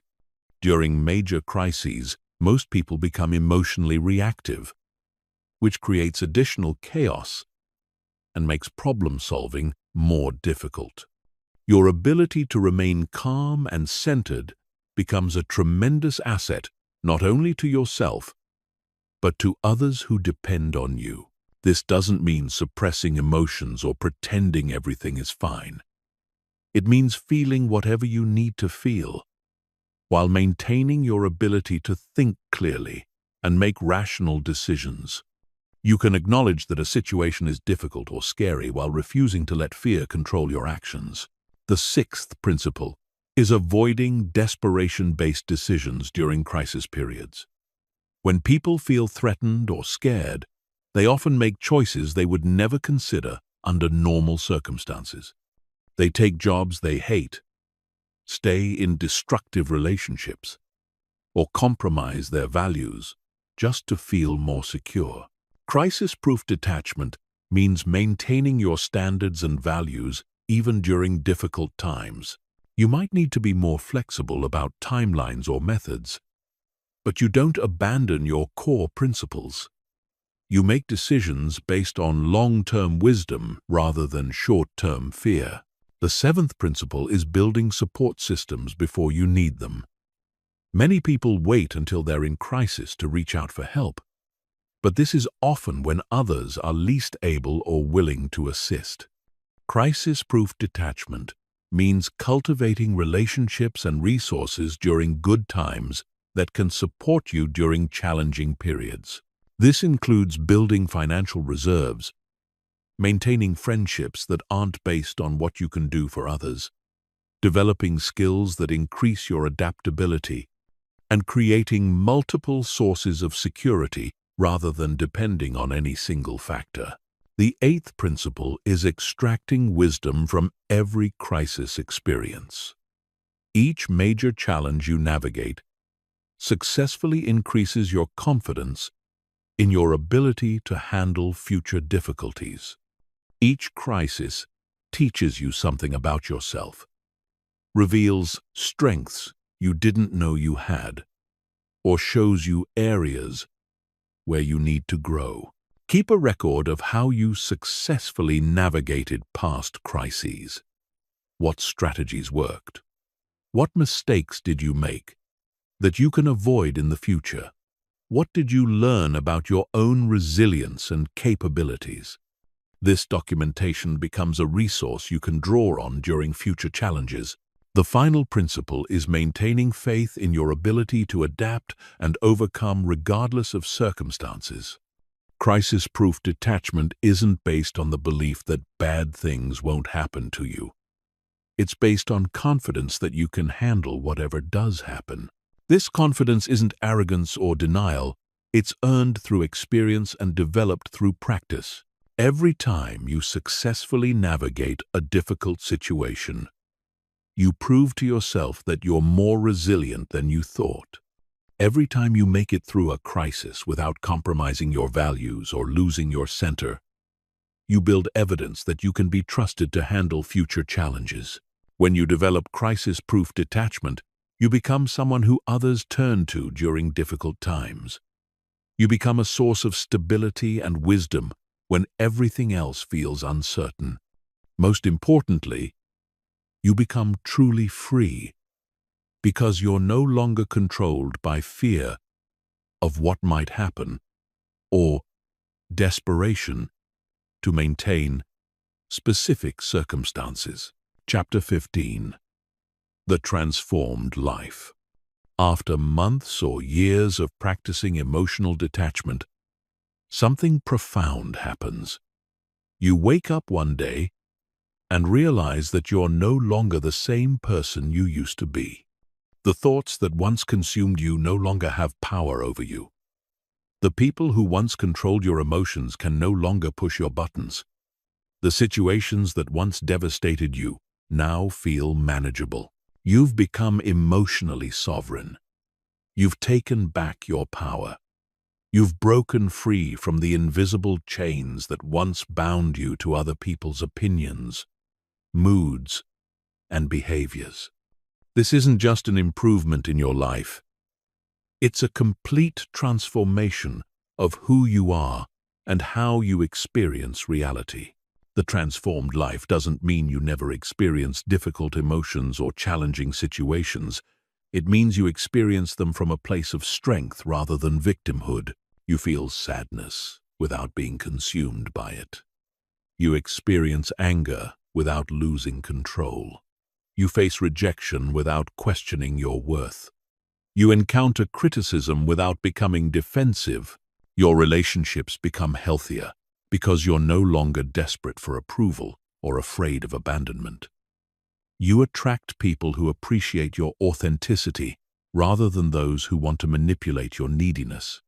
You can love deeply without losing yourself. You can support others without enabling their dysfunction. Your career becomes more fulfilling because you're making decisions based on your values and long-term goals rather than fear and the need for external validation. You can take calculated risks because your self-worth isn't tied to specific outcomes. You can speak up in meetings because you're not afraid of disapproval. You can leave situations that aren't serving you because you're not attached to maintaining others' perception of your success. Your inner life becomes peaceful because you're no longer at war with reality. You accept what you cannot change while taking full responsibility for what you can control. You stop wasting energy on resentment, worry, and attempts to control other people. You find contentment that doesn't depend on external circumstances. But perhaps the most significant change is the quality of your presence. When you're emotionally detached, you become fully present in a way that most people never experience. You're not mentally rehearsing what you're going to say next, or worrying about how others are perceiving you. You're not replaying past conversations, or anxiously anticipating future scenarios. This presence is magnetic. People feel seen and heard when they're with you, because you're actually listening instead of waiting for your turn to seek validation. You become someone others confide in because they sense that you won't judge them or try to fix their problems. You become a source of calm in a world full of reactive, needy people. The transformed life also brings clarity about what actually matters. When you're no longer distracted by the constant noise of emotional reactivity, you can see your life's direction more clearly. You understand what brings you genuine fulfillment versus what you thought would make you happy. You can distinguish between goals that align with your authentic self and those that were driven by the need to impress others. This clarity leads to more intentional living. You stop saying yes to things you don't actually want to do. You stop pursuing achievements that don't align with your values. You stop maintaining relationships that drain your energy without adding value to your life. Every choice becomes more conscious and deliberate. The transformed life includes the ability to enjoy success without attachment and handle failure without devastation. When good things happen, you appreciate them fully while understanding they're temporary. When bad things happen, you deal with them effectively while knowing they don't define you. This creates extraordinary resilience. You become someone who can navigate any situation with grace and confidence. Others may crumble under pressure, but you remain stable. Others may panic during crises, but you maintain perspective. Others may be destroyed by rejection or criticism, but you extract whatever useful information is available and move forward. The financial benefits of emotional detachment are often underestimated. When you're not spending money trying to impress others or seeking retail therapy for emotional problems, you naturally become more financially responsible. When you're not afraid of taking calculated risks, you can pursue opportunities that build wealth. When you're not attached to maintaining a certain lifestyle to please others, you can make practical financial decisions. Your health improves because chronic stress from emotional reactivity takes a tremendous toll on your body. When you stop absorbing other people's emotions, stop worrying constantly about things you can't control, and stop seeking validation through unhealthy behaviors, your physical well-being naturally improves. The transformed life also includes deep compassion for others who are still trapped in emotional dependency. You remember what it felt like to be controlled by other people's opinions. You understand the pain of seeking validation that never comes.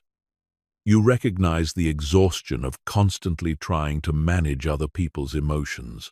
This compassion doesn't make you a savior or enabler.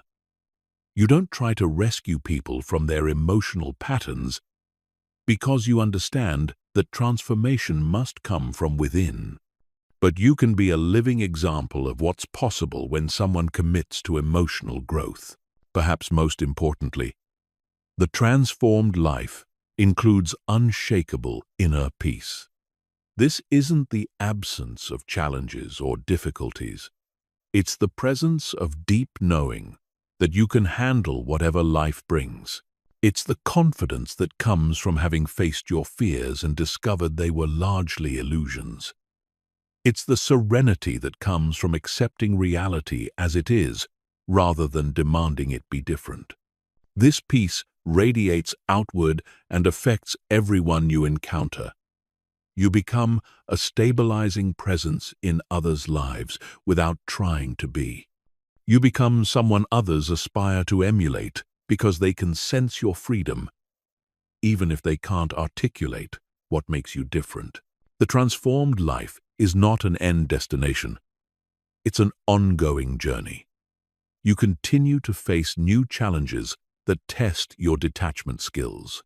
You continue to discover deeper layers of attachment that need to be released. You continue to refine your ability to love without losing yourself, to care without becoming desperate, to engage fully with life while maintaining your emotional center. But once you've tasted this freedom, once you've experienced what it feels like to be emotionally sovereign, there's no going back to the old way of living. You can never again tolerate being controlled by other people's moods, opinions, or behaviors. You can never again accept the exhausting cycle of seeking approval and avoiding rejection. You have become the person you were always meant to be. Confident without arrogance, strong without rigidity, loving without desperation, present without neediness, free without isolation. This is your birthright. This is what's possible when you commit to taking back your power and living as an emotionally detached, fully alive human being. The choice is still yours. The power has always been within you. The only question is whether you'll use it.